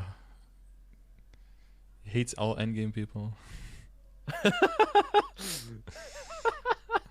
So said don't type in his chat if you need carries. If you unironically have some people that you think could, like not fucking just tilt and yell N-word or something in a conversation, but that do like legitimately have some like grievances with me and that are like willing to know if that's like a legitimate or not and want to talk to me directly, I would always be open to a conversation. So next time you find some like super hater or something, just tell them like, hey, you could just reach out to me, because that's the easy part, right? Yeah. If I'm open to that conversation and someone just doesn't want to have the conversation, then I mean I win, like because the other person just doesn't even, they know they have nothing that they can really go off of, so that says enough. But if someone legitimately can stand up for those things and has disagreements, because I mean there have been good conversations where I disagreed with someone and then we ended up just like adjusting stuff in the commands and everything, because everything is always open for debate and open for change. If you could change my mind and give me a good point, then I will just switch it. Like I'm not too proud to like switch things. I don't think this is the be all end all of anything. It's always in motion. So Kobe's here. Kobe, you're gonna get a clip from Kobe, you're so fucking lucky, bro. I hate you, Kobe. You're too lucky, bro. Kobe's gonna get a clip from this stream. Oh, there you Don't go. watch there the you go. clip. It's out of context. It's out of context. Kobe, click Don't watch the look at clip. It's out of context. Don't look at the clip. I'm being harassed right now. Yeah. What if I play the clip now? Next time he's in my chat, I'm gonna give him a mouthful. Kobe, it's not what it looks like, man. Yeah. Just to help you out, by the way, I think the word was earful that you were looking for. It was earful. Yeah. It was earful. I said mouthful. Although I guess there was oh god, what was it? Was it Family Guy where they were doing the ear thing as well? So I don't know. I don't even know if that one is 100% safe. Yeah. Make a command for that. Bricked up too. Okay. Well, you can request commands with channel points, so I'll be looking forward to that request if anyone wants that. All right, I'm gonna go make water because I've been sitting here on 3 liters. Yeah, I'll get off your ass. It's all good, bro. All right. I think get out of your hair, I think, is what you're looking for. Get off my ass. Nice. Well, now maybe I want to stay longer. Okay, yeah, okay. Hey, yo! Hey, yo! Gardor sus! Wait, can I make that? Oh, shit. Emote doesn't look as good as I wanted to, but the goal was to have like a sussy emote, but then have Ursus. Scardor, you're sussy. Yeah. Ursus, Yeah, you're yeah, sussy. yeah. I see. It's like the... Wait, do you know the Coomer? Do you know that guy? Yeah. So we have the Zakum, and then we have the Kubing as well. Because it's play on words. It's too good of a play on words. Like you can't ignore it. Yeah, what the hell? Cooping. And then I just say like, I'm gonna coob. I'm coobing. and then we got like 2 or 3 cubes in the chat. Dude, Scardor's coobing. Boomer humor. All right, I'll talk to you later. Yeah, for sure. Yep. For sure. And Have a good night, man. Have a good one. Bye. See ya.